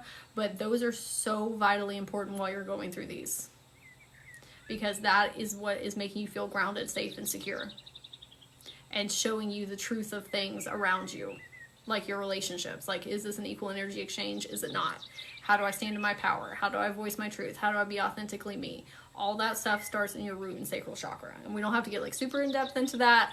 But if you feel like you got blocks, and those specifically is where lots of trauma is held to. Like if you experience a lot of childhood trauma, specifically like things happen in your childhood, that's typically held in your root chakra, in your sacral chakra. Sometimes your heart chakra, but a lot of it's your root and sacral chakra. So if you need help with that, let me know. I do Reiki as well if you need assistance. Something that really helped me too is gratefulness. So gratefulness was so very important, and I heard all these practitioners and teachers and all these people talking about like, you need to journal, and I was like, I don't like journaling. I really just, that's not my thing. I don't like automatic writing. I don't like doing all those things. And I said, you know what? I'm at my lowest point in my life right now. I will literally do anything to get out of this. I don't care what it is. Oh, good. I'm glad it's resonating. I was like, I will do anything. And so I said, I'm going to do that. I am going to do the top 5 things that I'm most grateful for. I am going to do that every day for 30 days. It wasn't really journaling. It was more focusing on the things that brought me happiness. And when I was in that space, hey Marjorie, hey, I'm doing much better. Thank you, I appreciate that. That's what this chat is about, like why I took that break and dark night of the soul, tower moments. And I hope you're doing well. So I made a commitment for 30 days to write the top 5 things that I was most grateful for. Yeah, you don't even have to journal. It can be like a 1-word thing. Okay? And at that time, I was like, I have nothing to be grateful for. I literally have nothing to be grateful for. I did, like, my life is horrible, right? And I said, I'll write basic things in there. I'll write, I'm glad that I have arms so I can hug my son. I'm glad that I can breathe. I'm glad I woke up today. I'm glad that I have eyes. Like super, super, not basic stuff, but like basic stuff, right? And it was silly at first. And then I kept doing it. And what happened was it retrains your subconscious to look for things to be happy about. Because if you give your subconscious a job, it will do that job for you. It will look for things. It changes your not 3D, it changes your perception of life, of reality. Like, it literally changes out the lenses, because it's like, oh, I have a list at the end of the day that I need to write in. And so I need to find some things for Brittany to write in there. And so what ended up happening was I was finding tons of things. It was like, do you want to put this in there? Do you want to put that in there? Do you want to put this in there? Do you want to put that in there? And it was giving me more experiences. And then what ended up happening was they started evolving. They started going from like, I'm glad I have arms, to I am so happy that I am living my authentic life. I am so happy that I am feeling more confident. I am so happy that I am making deeper connections in life. Like, way different. Just in 30 days. Vastly different. And then when I hit that 30-day mark, I started doing 10 things a day. The blessings and things around me, like, my whole entire reality changed outside of myself. Like, my whole reality. Because I was living and breathing from a place of gratefulness, and like the conversations I was having with people changed, the compliments that I was getting from people changed, and then because I was getting compliments and getting loved and appreciated and supported in that way, I started pouring back in, and then it became this like beautiful equal energy exchange. And it's like gratefulness will take you to very high states and frequencies. Like, if you feel like shit, like I'm just I don't always curse, but if you feel that way and like you feel like boo-boo all the time, do that. Like, please do that. Like, literally commit to yourself for 30 days to make a list like that and do it. You have to do it. You have to say, before I go to sleep, before I lay my head on my pillow, I'm going to write my 5 things. If it's the same things every day, that's fine. It won't be forever. And see how that starts to open up your experience. Like, it literally will change everything outside of you. If that's all you do for 30 days. And once you get that momentum going and you're like, oh, I do feel better. Oh, I do see that life is getting better. I do see that, like, people are treating me different. I do see that I'm acting different. Like, it really gets you, like, snowballing. Like, in a good direction. Positive direction. Okay? And I know it sounds really silly, and it's very cliche, and everybody says that, but I'm a living, breathing experience that it literally saved me. Like, literally. And when I get into, like, I probably should be more consistent about it now, but now I'm more in that vibration. Like, a lot more. But I realized that I've been slipping on that too. Like, when I went out into nature, I was telling everything, I'm so grateful. Like, thank you, tree, for giving me breath. Thank you, fish, like, you're so cute. Like, everything, like, coming from that gratefulness and saying thank you lifts you so high. Like, it really, really does. Right? And like, if you believe everything has consciousness, like I do, like rocks, water, bugs, trees, whatever, just because they don't have verbal languaging does not mean they're not conscious. They like to be told thank you. And they like to be told they're beautiful, just like you do. You doing that for other people and beings and entities and things, right, is actually you doing it to yourself. Because if you, and take what you want, use your discernment, you don't have to take this. But if you believe that we're all from one source point and we're all source experiencing itself, you doing that is doing it back to you. It's literally a mirror, right? Everything outside of you is a mirror of what's going on internally. Like, and we don't have to get like super down into that, but just know that gratefulness journal can change a lot. Okay. And like I said, you don't have to do like this whole big old journaling thing, right? Like, that's a whole thing. You can literally put a one word, like, what am I happy for? What am I looking at? My Care Bear. I'm looking at her over there, my Care Bear. My Wish Bear. Okay, it can be a 1 word thing, 2 word, 3 word. It doesn't have to be like this whole big thing. Okay. All right. Thank you for everybody for the wonderful tips in the chat too. Like, those are great. Thank you. Like, you sharing those things helps other people in here as well. Like, this is great. Right? Okay. The next thing is, okay, what time is it? Okay, 11:45. I'm gonna run to the restroom. I just drink a lot of water because I'm talking so much. I'm gonna run to the restroom and get some more water. If everybody would just pause for me just 1 second. Also, I'm gonna be hosting a workshop on May the 4th, talking about all these things, but it's more like a group coaching setting, so you'll actually be able to like talk to me and me talk to you. And so like instead of me just talking in the comments.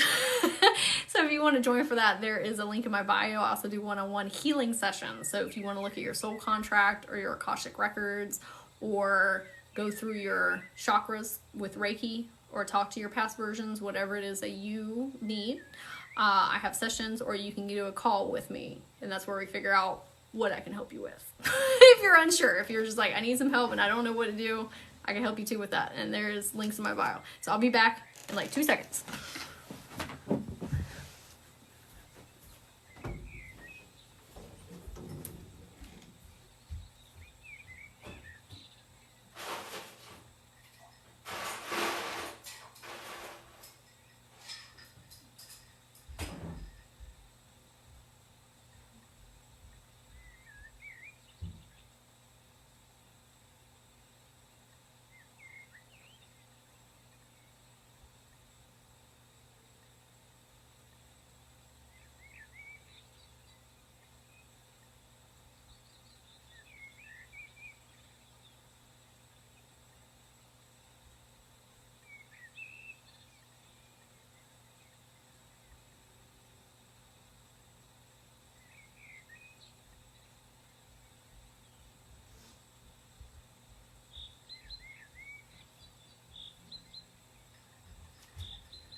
Okay, thank you everybody for holding for me.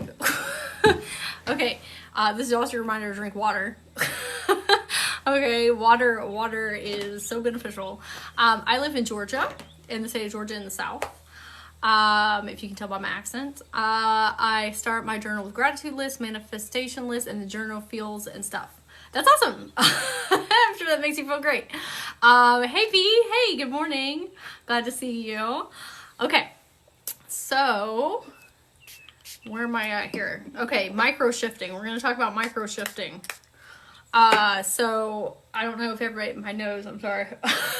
So, I don't know if everybody's into timeline shifting, quantum jumping, right? That's something I love to talk about and something I do quite often. So, micro shifting, timeline shifting. Timeline shifting is when you have oh, thank you for saying you like my hair. So timeline shifting is if you believe in like co-currently running timelines where there's like other versions of you out there that are like living different experiences, or like your higher self shifting into your higher self. Like there's lots of different ways that you can view that, and there's lots of different ways to traverse that. But for this example, there are so many different paths that you can go on, right? And those are your choices. Like whatever choices that you have. Your soul contract is what, if you believe in reincarnation, like I said, use your discernment here and take what you want. But if you believe in reincarnation, that's what your Akashic, I'm sorry, my nose. That is, I want to be a time travel superpower. You can do that. I'll explain how to do that too. So let me back it up a little bit. Okay, so your Akashic Records are a record of every thought, action, and everything that has ever happened in all of your experiences is held within a book. Okay, it's not really a book, but that's what people like conceptualize. Okay, so it's a book and it's held in a library called the Akashic Records. And so your book, your record, follows you from lifetime to lifetime to lifetime to lifetime to lifetime. Okay? Your soul contract is what you signed up to do in this incarnation. or whatever incarnation you were on, right? If you were an Atlantean or a different star seed, or like your different incarnations on Earth, or if you're a bug, if you're, you know, whatever, this cup, whatever it is, it's whatever you chose to do in this lifetime. That is, you talk to your higher self, your guides, you came up with this plan for your life. I'm going to experience A, B, C, D, E, F, G. Right? A lot of times when they hear about people hear about soul contracts, they say, well, isn't that taking away my free will? Because everything's planned out. No. This is my interpretation. Okay? Other people have other things. This is my interpretation, what I have seen working with people's Akashic Records and their soul contracts. Your soul contract is editable. You can go in and edit your soul contract. I did that yesterday. I was like, I don't like the timeline that I'm on. I don't like this experience that I'm having. Not the whole thing, just something in particular. I said, I don't like this. I said, we are rewriting this part of my soul contract. Even though I wrote beforehand, getting here, this is what I want to do. It's my free will. Like, I could have a little look at like, hey, this is where we're headed, right? That's this timeline shifting. Where am I at right now in time? And where am I at a couple steps ahead? Or where do I want to be 10 years from now, right? This is you looking at, am I on my optimal timeline? Am I on the timeline that I need to be on? Am I on the timeline that I need to be on with the people that I need to be with and experiencing the things that I need to experience to get me to where I want to be at 10 years from now? You are at all times. You see that on your timeline up there because that's meant for you. That's meant to happen. But the routes that you take to get there can be easier or they can be a little more difficult, right? That's where choice comes in. If you're stuck in a behavioral pattern and a behavioral cycle that is not serving you, it's going to take you longer to get there. And that's okay. Like, that's your journey, right? But that's where choice comes in. That's where Spirit's like, are we going to keep doing the same things that we were? That's why Dark Nights of the Soul happen. Dark Nights of the Soul and Tower moments are you course correcting and timeline shifting to your more optimal timeline. Like, that is how you get there. By the contrast. By you saying, this ain't working. This ain't it. I don't like this. That is you shifting to your more preferable timeline. Okay? Sometimes people make giant shifts, like huge giant shifts like me. Like, I'll like do something real drastic to get me over very quickly. That's not beneficial for a lot of people. Like, not everybody has that option. Not everybody has like the strength built up to do that yet because it's scary. Okay, it's very scary letting go of your reality sometimes and shifting over, right? Even if it's better. Comfortability is safe and we like safety. Even if something's better for us, like, you can want success, you can want millions of dollars in your bank account, but then your ego can be like, we don't want that because we don't know what that'll feel like. We don't know what that'll look like. We don't know blah, blah, blah, blah, blah, right? Even though it would be better. Okay, so micro shifting is when you make teeny tiny little movements in your life to shift over. So oftentimes when we are in this deep dark hole place in our life, the void, right? And we're looking at our life as a whole. We're like, dang, I've got so much that I need to do, or so many areas that I need to improve upon, or like, this is very overwhelming, so I'm not going to do anything, right? And it's not that you don't want to do it, it's just exhausting. Hey Jenny, hey. So it's exhausting. So if you're trying to fix everything at all one time, it leads to burnout. So what I have found that is beneficial for other people, and sometimes even myself, like, I don't always make huge drastic changes, is, let me pull it up. So there is this psychology tool, and it's called I should have pulled this up earlier. It is called the Wheel of Life. And I absolutely love this, and the clients that I've worked with this, like, it's been very, very beneficial. and I'll explain how it works. Let me pull one up. If you are interested in learning more about this, I have a video on my YouTube. It's called Wheel of Life. It's on soul harmony healing, and I explain like very in depth about how to use it. And if you still need help after that, I can help you with that as well. Okay, let me find a good one here. Here we go. Okay. This is the Wheel of Life. Okay, so you can Google the Wheel of Life and it will come up. So basically what it does is like, this is spirituality, health, family, friends, social, love and romance, career, finance, fun and recreation, personal development, environment. I'm not going to get super in depth into this because I have a whole nother video and that's a long chat. But basically, you can't look at the whole wheel because then that's too much. What you do is you first do an assessment. You say, how am I doing on each one of these? Like, you can rate it 1 out of 5. How am I doing in each one of these? Right? Maybe you're at a 0. Okay, maybe you're at a 5. But you look at each one, you say, how am I doing? Instead of just life in general, right? Because that's not going to get you very far, because it's like, you gotta find out where your holes are at. And so when you do that, let's say that you pick finance. Okay.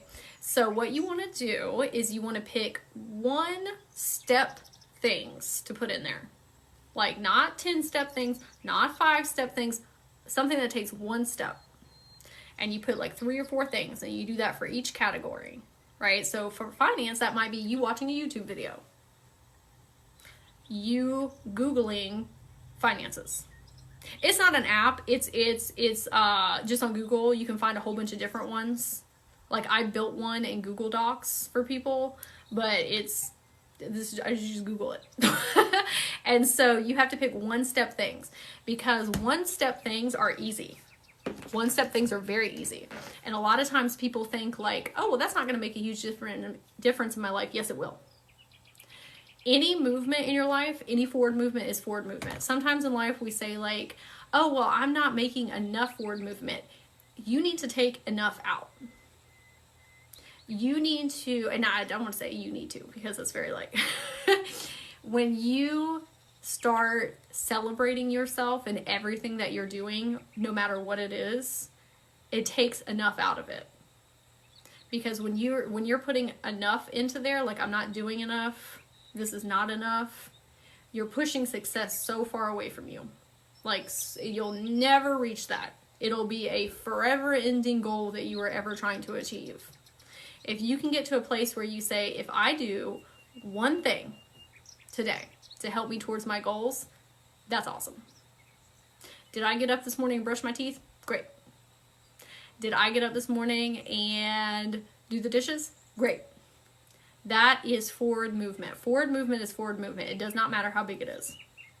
When you start living from that space, it gives you so much more fuel. Like, so much more fuel. I used to, as an example, I used to make like to-do lists, and I would have like 15 things on the list, and if I didn't get all those things done, I would be like, look at yourself. You could be doing so much better. Like, you are a hot mess. Like, you could be doing so much better, and I would berate myself for that. That doesn't make me want to do more things. That's a very defeatist mode. When I look at that list and I say, I got 3 things done on this list, I am a rock star. Like, that is so awesome, and I have all these days ahead of me, and I'll roll over those things, and then there'll be more time to take care of them. And sometimes people will say, well, yeah, then your list starts getting bigger and bigger and bigger. No, it doesn't. Sometimes it does, but for the most part, what happens is like, now you're in that, like, I am successful, I am accomplishing things, like, and then it gives you more energy to do more things. And things like time isn't linear. We don't have to get into like a whole thing, but like, you can really play around with time. Like, when you're in a burnt out space and you're berating yourself like that, everything is really difficult and hard to do, and it takes a lot of effort. When you are congratulating yourself and giving yourself the fuel that you need, you can do things very quickly. Like, very, very quickly, and life becomes a lot easier, and you meet with people that help you with things, and synchronicities, and your guides help you with messages. Like, it all kind of snowballs in a much more positive direction. But if you're berating yourself and living from that space, everything is very difficult. And so when you start working on your wheel of life, if that's what you decide to do, you pick one activity one day, and then you do that, and then you highlight it off. When you highlight something off, it gives you so much dopamine and serotonin, like so much dopamine and serotonin. And when you, like, if you do that activity, great, and you want to do another one, do it. But your goal is to do one thing, and then that's it. A one step, one thing, because again, we're living from the space of forward movement is forward movement. It does not matter how big or small it is. Big or small. Okay? I read this thing the other day. Yes, the Wheel of Life. I read, now like I said, I have a YouTube video where I like go way more in depth about it, and sometimes people don't know what to put on their Wheel of Life. Like they literally just don't know because you're in that void space and you're like, I don't know what makes me happy or what I want to do. So if you need help with that too, I help people build their Wheel of Life. So if you're in that space, let me know. So what was I gonna say? Hold on. Let me come back to me. It'll come back if it's meant to come back. Okay. So the Wheel of Life, those little, like those, if you break it down and micro break it down, it helps you do those timeline shifts. And it doesn't seem like it will, but it will, because now you have energy and fuel to do the bigger things. Oh, I remember what I was going to say. Okay. No, I don't. Hold on. It'll come back. Okay. I've been with a boyfriend for 9 years and we love each other, but now how can I calm down? Okay. If you want some help with that, or you want to have a conversation about that, we definitely can. I have one-on-one sessions in my bio. You can reach out to me on my Instagram, Soul Harmony Healing, and then we can have a chat about it. Okay. So Wheel of Life. Grooves. Okay, so we get caught. Oh, you're welcome. You're welcome. But we can talk about it more in depth, and that I know that's probably personal as well. The grooves of life. So we get caught in these grooves of life, and everything is like the same every single day, but it's because we're doing the same things every day. Like we are living and breathing the same experience, going to the same places, seeing the same people, and like your subconscious, you get on autopilot. Like you're just like literally just not really actually living life. You're just like in this mode of like doing the same thing over and over and over again. And that's where like stagnation and feeling stuck comes in. And it can make the walls feel like they're closing down on you. It can make you feel like life has you in a chokehold. It makes you feel like you're not the creator of your reality. It can make you feel like you're in the Matrix instead of being the creatrix. I highly recommend looking up creatrix. And I'm not, like, we don't have to get in this whole conversation about the Matrix, not the movie. Everybody knows, like, some people that know what I'm talking about know what I'm talking about. But the Matrix is, like, you're, like, everything in reality is, like, happening to you. And, like, that's one reality to live in. Right? And I'm not saying that there aren't higher powers and other things that are going on in the back end that are making life like real wonky and doing stuff like that. Like that's true. But your spiritual journey is about learning to become the creatrix. And that you are the creator of your reality. And that you can change everything outside of yourself by what's going on internally. And I know that sounds very woo esoteric. And that it might sound like spiritual bypassing to some people. And I'm not saying that there's horrible things that aren't going out in the world, because there are. But when you're living from a creatrix space, that means that you have more power and more energy to change those things. Because you're changing them within self. You have a much bigger field. Much bigger light field. Much bigger energy field. When you're living from the creatrix space of mind instead of the matrix space of mind. Okay? Have a great day, love. Talk Sunday. Oh, yes. I will see you Sunday. I saw that you made an appointment. I will see you then. Have a good day. Okay. So, you have to break up you have to do things differently. Like, I think it was like Albert Einstein that said, if you do, what is that, repetition, if you do the same thing every day and expect a different outcome, that's the definition of like insanity. I don't like to use that word, but just an example. So, hey, Fredrin. Fredlin. So, if you want a different life, you have to do different things. And like, that's something with me, like I was in victimization mode like so much in my life, and I thought that like everybody was out to get me, and like life was happening to me, and I had no power, and like all this trauma that had happened to me and all these horrible things, like those are all true, but it like, I'm not, like I can't let that overtake me and take me down. Like I have to take responsibility for my own life and my power and my energy body if I want things to be different. And so something fun that I did along my journey was I did this 30-day challenge where it was like, you have to do something different every single day for 30 days. I love these like little 30-day things, right? So you have to do something different every single day. It doesn't have to be something monumental, major. It can be brushing your teeth with the opposite hand. It can be using a dish that you don't normally use to eat out of, like a casserole dish to eat cereal out of. It can be you taking a new route to work. It can be you going to a new store. If you want new experiences and new people in your life, you have to go to places and do things that are different than what you're doing. You got to mix up what is happening in your subconscious, right? Like you literally have to do things differently. If you make a commitment to yourself to do that for 30 days, it really changes things out in your outer reality. Like I had gotten into a groove these past couple weeks because I had transitioned from doing this part-time and then doing something else part-time. And then I moved over into doing this full-time. And I got caught in a loop of working from home and doing the same thing every day. Even though it's different people I'm talking to and different things that I'm doing, it was like the same reality over and over and over again. And I said, you know what? I'm going to go and I'm going to drive somewhere that I haven't driven before in my town.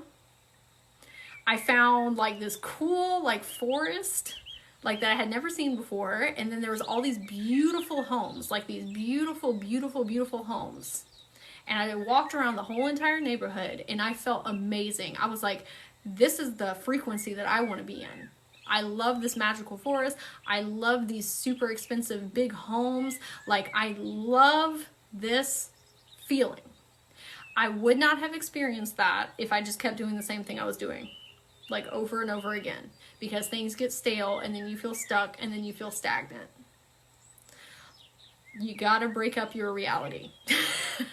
Like you have to go try new classes. You gotta go, if you're at a point in your life, that void space where you've let go of a lot of your hobbies and interests and people and all that stuff, things don't just come to you. Like sometimes they do. But for the most part, you gotta go out and create your life. Like you have to go experience things. And I'm not talking about like some people are like, well, I'm broke. Okay. I drove to a neighborhood and walked around. Like that's free. Okay. There are so many things that you can do that don't involve money. And I know that trips people up and like, well, I can't go on vacation and I can't do this and I can't do that. Don't do that. Like there'll be a time and place for that. Once you get your vibration and frequency up and then you're feeling more prosperous and abundant and then you have more money coming in and all this stuff. But there's so many things that you can do right now that don't involve money. Maybe it's you looking at a YouTube video. Everybody has a phone. Look up a YouTube video about something you've never learned about before. Maybe it's about Egypt. Maybe it's something that you don't think has anything to do with your living, breathing experience right now. It's not about that. It's about you putting new knowledge, new energy, new life. And you never know where those things will take you. Like you have no idea. Like sometimes, like there's so many things in my life that I just randomly looked up and now are a part of my everyday experience that I had no idea about until I said, I'm going to learn about something new. Or like hobbies or interests of mine, right? Like this is actually how I started my spiritual awakening journey. We'll talk about that for like just a second. So I had grown up in a, how do you deal with the fear part of trying new things or trying it alone? Okay, before I talk about that. So I have learned in my experience that I am afraid every time I try something new. Even if it's not new things. Like what I'm doing right now, before I got on here, I got nauseous and I said, I don't know if I want to do this. That happens every single time. I get sweaty, I get nauseous, I'm like, I don't want to do this, maybe I should back out, maybe I should blah, blah, blah. That happens every single time. And one day something clicked and I was like, if I'm going to feel that way every single time, then I'm just going to do it anyway. Like, if something scares me, not dangerous stuff, but if something scares me and makes me nervous, that means there's potential for growth. That means I need to head towards that thing, right? Like, people see me now making content. There was one time where I was crying on my bathroom floor every day and I couldn't stand the sight of myself and I hated my voice. And like, you should see some of the videos I made before. And like, we love her. Like, thank you. Like, I'm paying respects to that version of myself because she was doing the best with what she could, with what she had at that time. And what she went through got me to where I'm at right now. Like, we love her. Okay. But during that time, it was very difficult because I had to face that fear and go towards it anyway. And along the way, I learned, like, you're going to feel that every single time you do something new. Every single time. I find that with so many people. They just keep saying, like, I feel like I want to throw up every time I do something, like, new, or have a new experience, or go do something by myself, or go do something alone. If you're going to feel it anyway, then do it. And then once you're over it, and once you're doing it, like, once you get past that ego hump, then it's like, I'm so proud of myself for doing that. I'll give you an example. Like, I went to a trap yoga class. Like, I love trap music and I like yoga, but that was a new experience and I went by myself. And this was like months and months and months ago. And I was so nervous. I was like, what if, I don't like the vibe in the room? What if I don't like the people? What if people don't like me? All the stuff we get in our head. And I said, this is exactly like every single time of everything that I've tried new. I said, I'm going to do it anyway. So I went and I had the best freaking time. I met the teacher and we had the most lovely conversation and we talked about all these spirituality things, and the women that were in there were amazing, and it was so much fun, and it was one of the best experiences that I've ever had. But it's because I went over that hump of fear and said, I want a new life. I want a new reality. I am the type of person who wants to try new things, enjoys trying new things. If you can say I am the type of person and back that up with something, it will get you over that hump. I am the type of person who goes to trap yoga and has a great time and meets new people. I said that to myself, and then I went over that hump, and then I had a great time. I did not let that nervousness get the best of me. I want to join a yoga class, but I feel like I'm too old or unhealthy or alone. I psych myself out. Yoga's for everybody in every walk of life. Everything is for everybody in all walks of life. Like, we let those things like get the best of us, like age and all these things. Like, okay, so me dyeing my hair, like, I had so many people when I was going through self-confidence and self-esteem stuff, right? We're always working on that, but they were saying, like, you're too old to do that, right? I was only like 29 or 28 when I did that 29 when I did that the first time. Like, society would be like, oh, you're 29. Like, I have so many like days and years ahead of me, and like, that's such a constrictive concept. Like, why is that only for people that are like in their teenage or young adult years? I am a young adult. You see what I'm saying? Like, it's just so wild to me. But anyway, like, you're not too old. Like, everybody is so consumed with their own thoughts. Like, we think that people are going to think certain ways of us. They're in their head just like you're in your head. Nobody's really worried about what you're doing. They're projecting their own stuff onto your experience.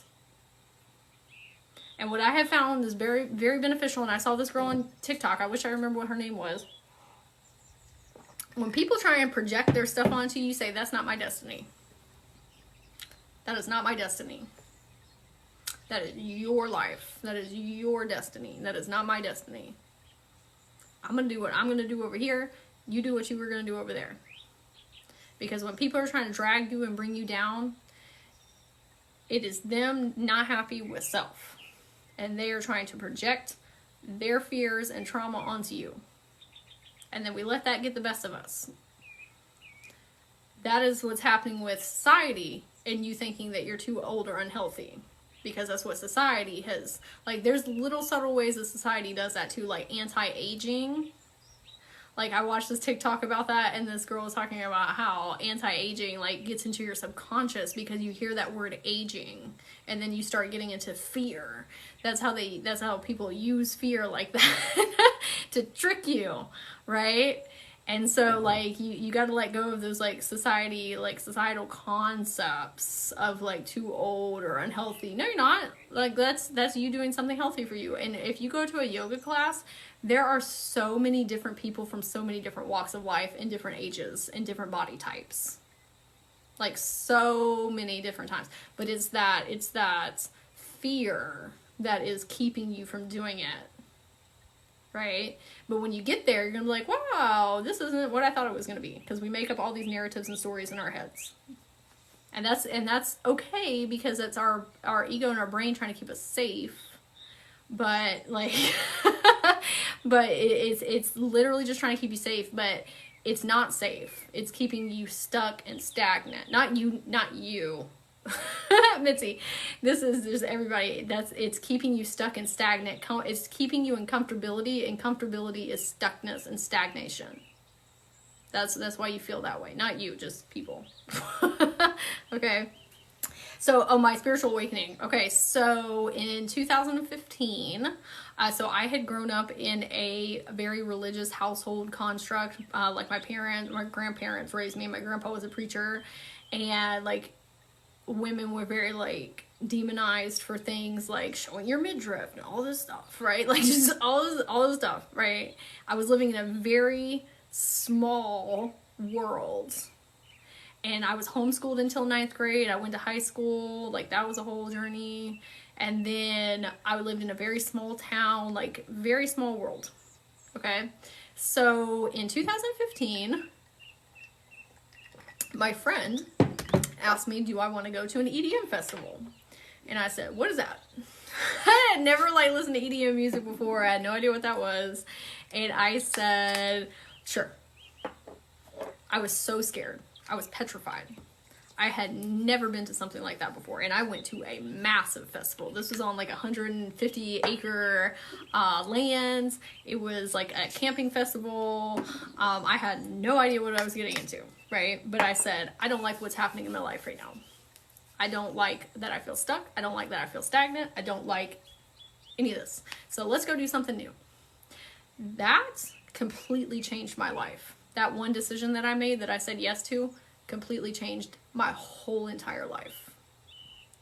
Because when I went there, I said, wow, there is a whole world out here that I had no idea about. And all this societal, religious, all this stuff, and I'm not bashing religion. I think there's beautiful things about religion, and I still love Jesus and all these things, right? Okay, but when I saw that, and that there was different realities that you could be living in, and that those people weren't evil, that they were beautiful, they were some of the most loving people that I have ever met in my entire life. I fell absolutely in love with the community. I found so many, like, friends that way. I learned how to express myself. I learned how to step out of, like, body shaming. It helped me heal through, like, a lot of anxiety and depression and my eating disorder. Like, it wasn't just about the festival. It was about, like, my eyes being opened to a new reality. That's what you gotta do to get to that place, is make decisions. Not saying you have to go to an EDM festival, but it's about stepping out of your comfort zone and seeing that there's other ways of living. There's other realities. There are other frequencies. It's opening up your perceptual awareness. It completely changed my life. Like, that one, I'm telling you, like, that one decision that I said yes to. I'm going to do something that scares me, and I don't know where it's going to take me, but I know it's going to take me somewhere else, and I'm somewhere I don't want to be right now, so let's try something new. And there have been many moments in my life like that, where I say, I don't know how it's going to turn out, but I'm going to try. And it shifted me much quicker to my preferable timeline that way. Much quicker. My optimal timeline. Not saying you have to go to an EDM festival, but you got to go to EDM festival. Highly recommend. Highly recommend. Like, I went to so many festivals and met so many beautiful, amazing people. It's a loving, wonderful community. It's great. Now, was it, were there some things along the way that, like, got me off of my track sometimes? Yeah. Just like with anything, you can indulge too much in things. But that's another story for another time. But highly recommend. Or whatever that is for you. Whatever your EDM festival experience, like, for you is. Maybe it's like going to a new store in your town. Like, that seems insignificant, but maybe there's a person there that you're going to have a conversation with that will completely change your life. Like, it has been so wild to me, like, how things like that happen. Like, the other day I went out to go errand running, and I said, I want to go to this restaurant, like this little, like, pop-in, like, pita place. And I said, oh, I don't have time for that. I need to run all these errands. But my intuition and my higher self was saying, go. Like, you need to go. And I said, you know what? I'm gonna do it. I'm gonna follow what my intuition and higher self are saying. So I went, and I had the most lovely conversation with somebody.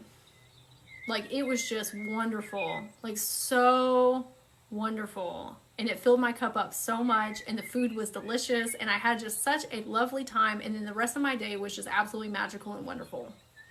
And it's because I followed what my intuition and higher self and my body was trying to tell me, and didn't try and override it with logic and analytics. If you want to read new frequencies, if you want to live in new dimensions aren't you going to a new place, okay? Like, a lot of times, and sometimes it is, like astral projecting and all those things. But people, when you're going to a different dimension, it's you going to a different consciousness level, or you seeing reality differently, and like hearing things and paying attention to things, and like experiencing more magic, and like feeling more like elated. Like, that is dimensions and frequencies that you can shift into. And that's a whole nother talk. Not saying you have to go. Oh, I discovered a new store in my town called the Crystal Cave. Oh, go. You should go. You should definitely go. You haven't been yet, you should go. That sounds very fun. But I'm very particular. I love crystals. Or I'm biased because I love crystals. But even if it's someplace you don't think that, you know, might interest you, you never know. Like, you literally never know what could happen while you're there. And sometimes it's not about the thing. It's about doing something new to bring in new life, to bring in new energy. Okay, so the next thing is, and I have like 2 more things. So, feeling into it. So there is, who was that I heard that from? Abraham Hicks. Okay. Do the 30-day challenge. I'm telling you, it, like, these little 30-day challenges I've been talking about, like, they don't seem like they'll do a lot, but it will set you, like, very quickly on your optimal timeline. So Abraham Hicks, she's awesome. So Abraham Hicks, she was talking about how a lot of times we try and work out our life and what's going on with our minds. That will only take you so far. Because we get, like, it gets so cloudy and murky up there, and, like, too much. What you can do instead is feel into your most optimal timeline. And that's something that I'm learning too. Is because I had, like, disassociated from myself and my emotions and my feelings for so long, I had to, like, relearn what that meant. And so your body will tell you when something is good for you or not.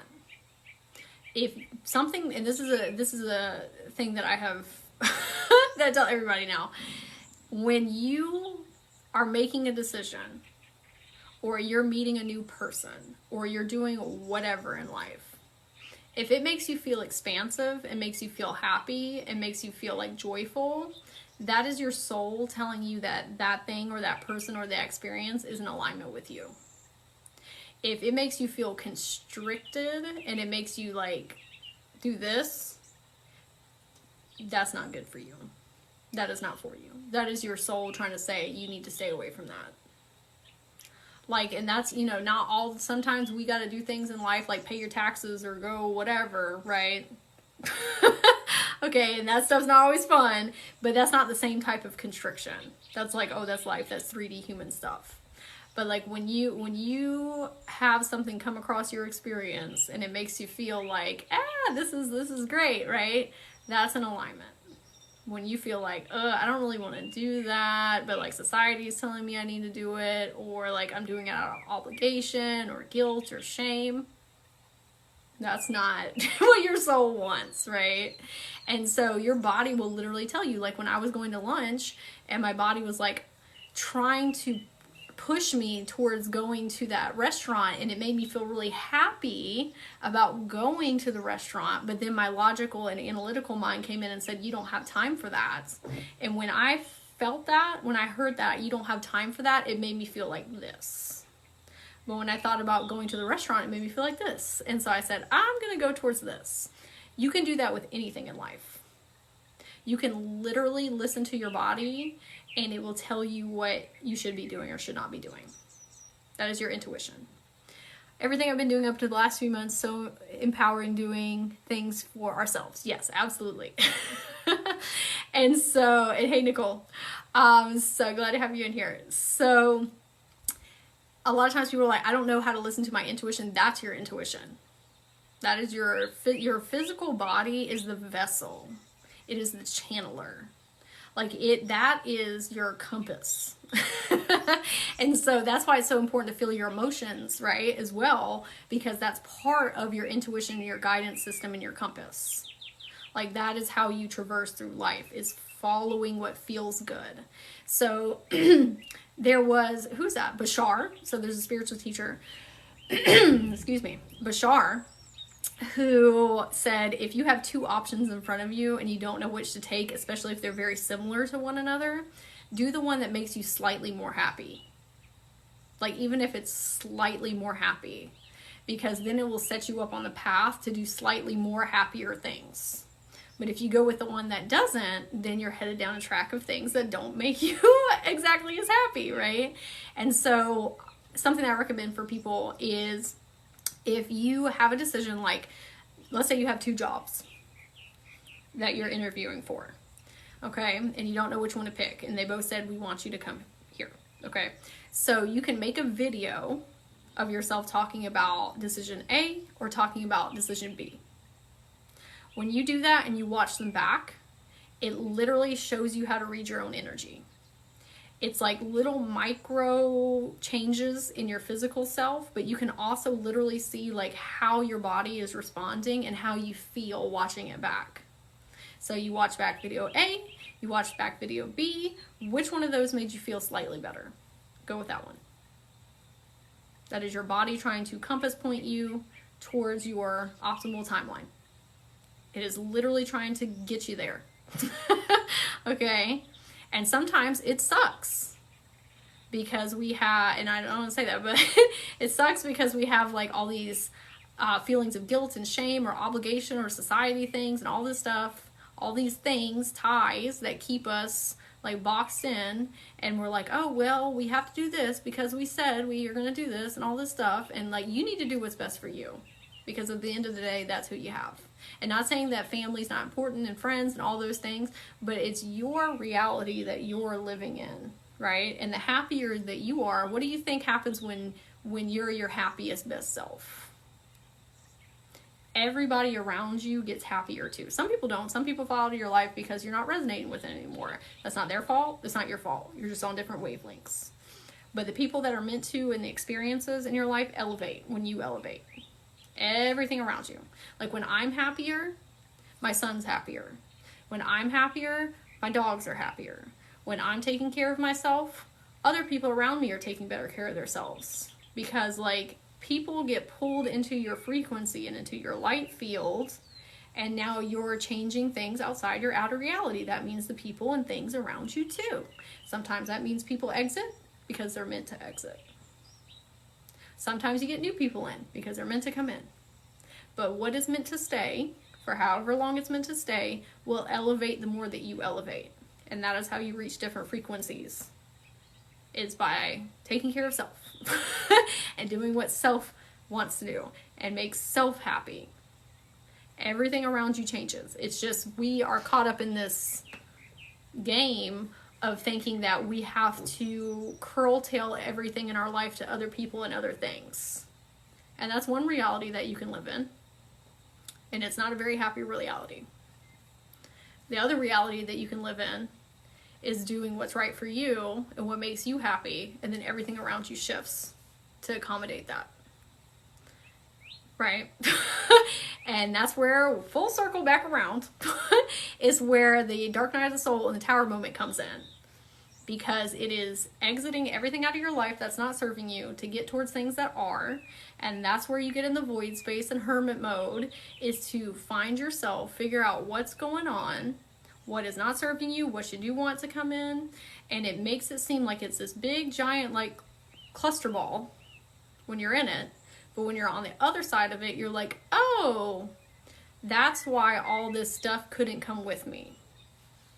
Or why I had to go through all that disruption. Because you asked your soul to get you to a higher frequency. Higher frequency, higher consciousness, higher self, whatever it is. Even if it is at a subconscious level. Maybe you didn't say outside like I did, I want a different life and I'll do whatever I have to do to get to it. Some people don't ask that. Sometimes it just happens.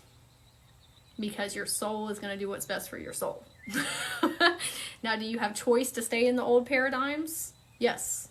And I've done that before. I have fought tooth and nail to keep things in my life that weren't actually working. Because I was like, no, I don't want to let go of that reality. It is working. Like, oh, I don't want to let go of that because it's going to be scary on the other side. And I got dragged. Like, life says you're gonna come along either way, right? You can make it as difficult as you want, or you can let go and surrender and realize that you're gonna come back on better on the other side. Like, I have stayed too long in jobs, I have stayed too long in friendships, I have done this and that and this and that and this and that. And every time I do that, it gets not worse, but it gets more intense. The things that like aren't in alignment get like amplified, like so much, like 1,000 times amplified, and like things start getting real wonky and like not working out, and like the spirit's like, oh, how long are we gonna do this? And that's what happened to me this time. Like, this time I am still healing from you can always revisit friends at a later date. Yep. If you have friends, this is a good indicator of who is meant to be in your life. If you have friends that you say, hey, I'm going to take a break and I'm going to reevaluate and reassess myself, and they get triggered from that and then they exit or they leave, that is a good indicator that those people are not supposed to be in your life. People know in my life that sometimes I don't respond back for 4 or 5 days because I don't have the energy. Like, I'm not always in the right mind space to do that. But they know that I love them and that I will be back. And those people are the people that are meant to be in my life. And the same goes for them too. You don't talk to me for 4 or 5 days or 2 weeks, 3 weeks, 4 weeks, whatever you need for your time and space. Like, I know I'll be here. Right? You gotta look and see what equal energy exchanges, if you have them or not in your life, right? Oh, hey Ray, hey. Yes, good to see you too. I am back this morning. So that's why I had to take this break that I took of like this 5-day like disconnecting break, because I needed to find myself again. And this time's not as long as the other dark nights of the soul and tower moments, right? But I could feel that things were breaking down. Things were looking wonky. Things are not in alignment. And instead of crashing and burning, and I don't want to say like crashing and burning, but instead of me dragging and trying to make things work, and like trying to force stuff and just say it's fine, it's fine, it's fine, I said, we're going to take a pause. We're going to take a pause, and I'm going to disconnect to reconnect. And I had to stay very strict with myself and say, I am not getting back on social media or doing these things. And I told people about it too. I said, I made a public video about it, and this is where accountability partners come in too. But I made an accountability partner of self by telling people, and a bunch of my friends, right? And so I'm not going to go back on what I said. And sometimes that's important. Sometimes you have to have an accountability partner. Like, I have an accountability partner, and I love her so much, and like we have found out in our experience, if we tell people we're going to do something and that person holds us accountable, sometimes it's not even the person, sometimes it's the thought. Like, I'll say I'm going to host a workshop, or I'm going to host a class, or I'm going to do whatever, and when I tell people I'm going to do something, I'm going to do it because I told people. I will show up. Sometimes you got to do that. Sometimes you got to find friends that will hold you accountable, right? And so I had friends ask, all right, did you go back on? No, I didn't. I didn't. And I'm so happy that I didn't. I'm so happy. And I want to say this too, because like, sometimes I feel like when we look at like healers and teachers, or like whatever, right? Whatever you want to say, is that we're like, oh, look at them. They got it all together, and like they figured out life and all this stuff. We're going through the exact same things as everybody else. Everybody is going through extremely similar experiences, especially right now. There are so many shifts that are happening on the planet, in the globe, and so many people like going within and doing reassessments. Like almost everyone. Okay. Like everybody. Okay. It's not just you. And that's like, when I was going through that, I thought it was just me because I didn't know about any of this stuff. Okay, so that's why I wanted to come on and share my experience and say, like, I have been through this and I still continue to go through it. It's a little bit easier now because I've done it a bunch of times, but you're not the only one. And sometimes you can find a lot of solace and validation in that, and knowing that it's not just you. And there's lots of other people that are going through this, and you will be okay. You are going to be okay. It's a beautiful, beautiful blessing and experience to be going through a dark night of the soul, a tower moment, the hermit phase, the void space, because it means that you're raising to a new consciousness, you're raising to a new frequency. You are going to have a different life. But you, like, how willing are you to step away from that old reality? And when you're in it, it's easy to say that on the other side, or if you've been through it a lot of times. But I know there's some people that are just now experiencing this, and it's very scary because it's different hearing this when you're in it than on the other side. And so I'm here to tell you that I have been through many of these, and there's lots of people that have been through many of these, and the more that you can stay grounded and learn to be with yourself and love yourself and work on yourself and find things that make you happy, and all of the things that I've been talking about, all the different tools, like find you some tools. If you can just ride the wave, you will come out on the side different. You have to have the contrast. You have to see what is not working for you in order to find what is. It's a beautiful thing. And I know it's that when you're in it, it doesn't seem like that. When you're on the other side, it's so much better. And I know that, like, that's like just saying a bunch of stuff for some people, but when you're on the other side of it, hopefully you hear my voice saying that, and then you know for the next time when the next tower moment or dark night of the soul comes up that it's gonna be okay. Like, you're doing so great. You, like, going through a dark night of the soul and a tower moment means that you're doing a great job. Great job, right? It means that you are doing exactly what you were meant to be doing. Life is taking you exactly where you want it to go. It means that you are becoming your higher self. It means that you are leveling up. It means that you are getting into things that are in more resonance with you and your soul. And this is the last card I'll pull up here. So this is soul retrieval. This is, like, you're the caterpillar, right? And then this is the dark night of the soul, the tower moment, the whatever, hermit mode. But then on the other side of that is you, soul retrieval. So this is you becoming the big, beautiful butterfly. And I think people sometimes think, like, this is a one-time process. I I have been through many dark nights of the soul and tower moments, and the cycle is ever going, ever continuing. And I'm always grateful when I'm on the other side. I'm always grateful now, like when I'm even in the tower moment. Like, even though it is like so intense sometimes, like so intense. Sometimes it makes you feel like you're not gonna make it out. Like, you're literally not gonna make it out. Okay. And like, even now, sometimes, like some days when I'm going through that, like this past one, I was like, I don't see any light out of this tunnel, but there is. You're gonna be okay. You're gonna come out this big, beautiful butterfly. Okay. So, like I said, hopefully this helps in some of these tips and like explaining it. And I know there's some people that are like new to this, and maybe you've been through this before, and sometimes it's like a good reminder or refresher to like hear these things.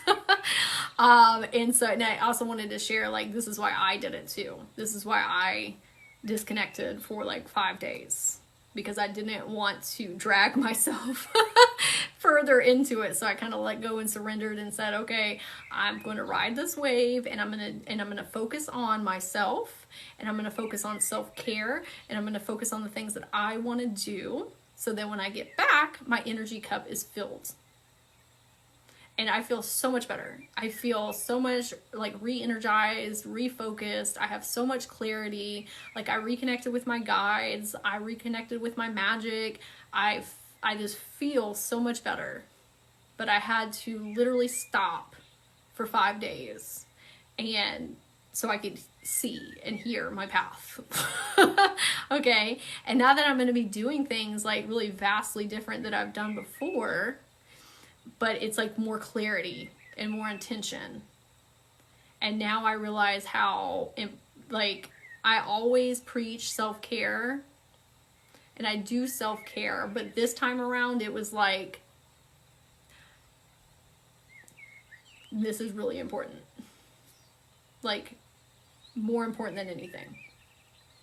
Like, how I take care of myself.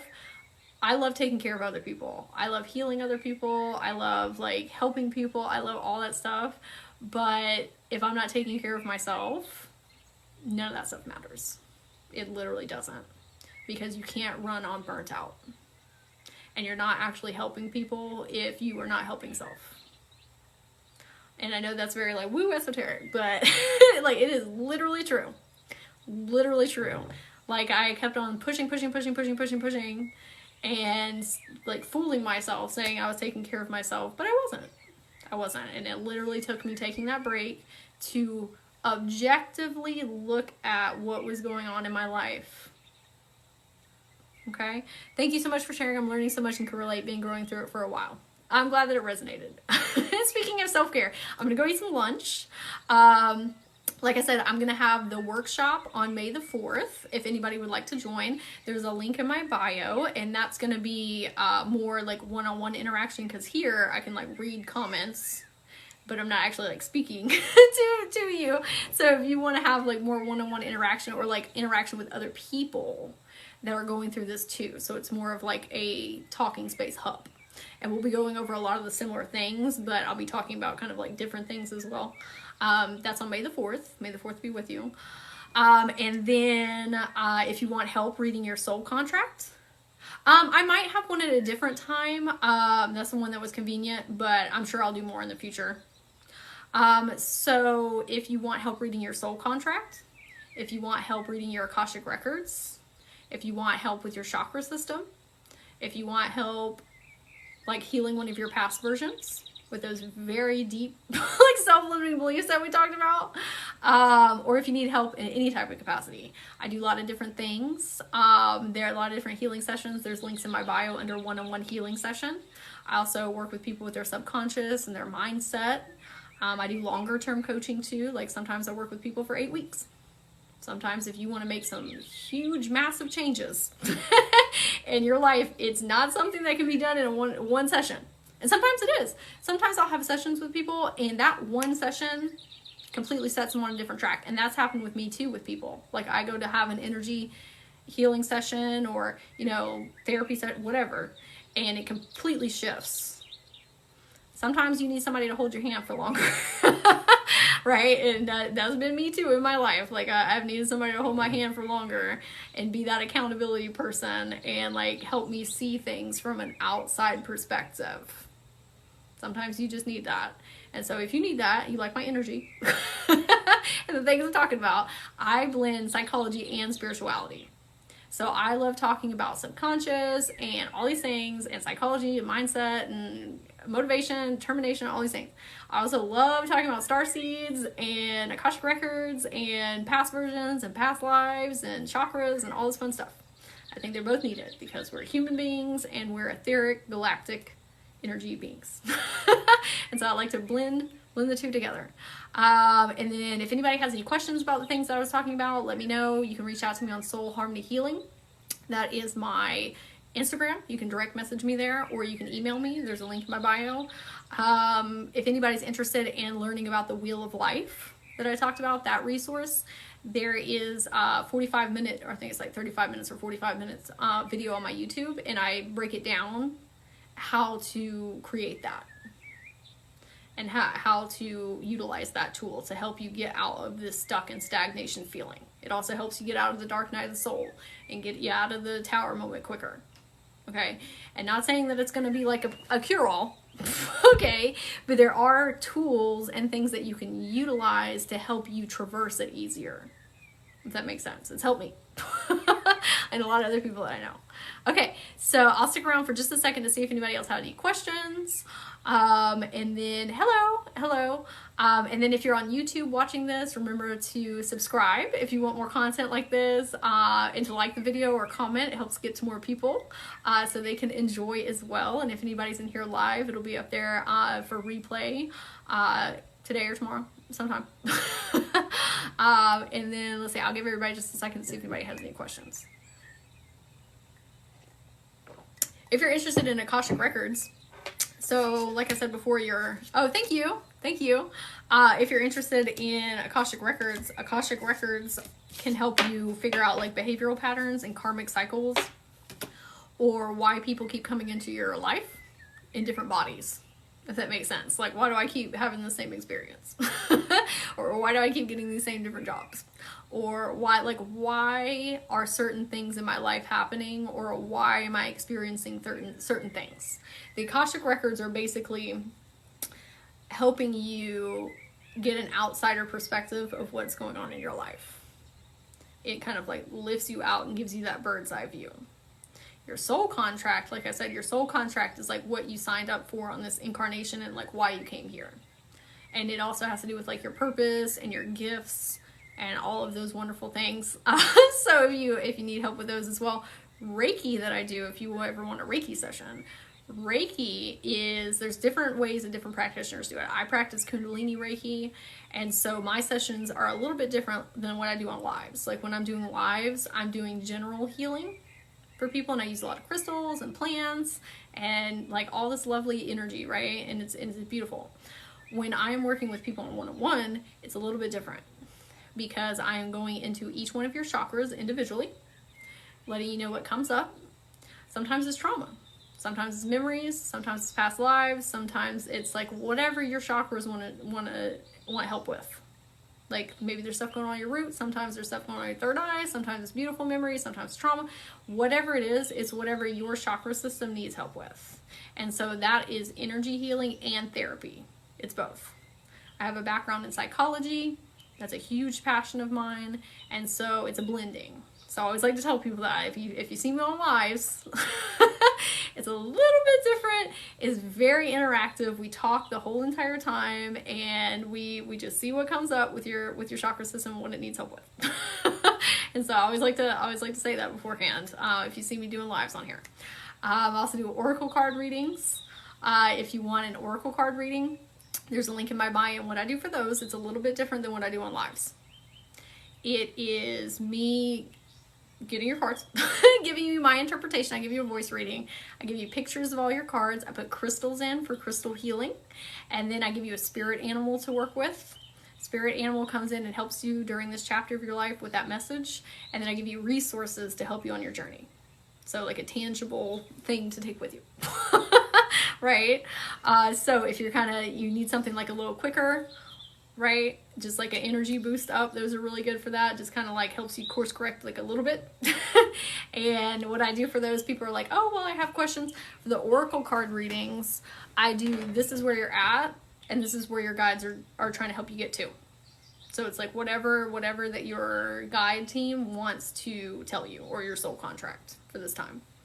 With the one-on-one sessions, that's a little bit different. You can ask like very specific questions. Okay, well, I hope everybody has a wonderful day. Speaking of self-care, I'm gonna go eat lunch. Thank you for joining me in this healing space. I was very honored. This is very fun to talk about. It was also very cathartic because I was talking about what was going on with me for 5 days. So I hope it helps. Thank you, everyone. I very much appreciate you, and I will see some of you later. So, bye.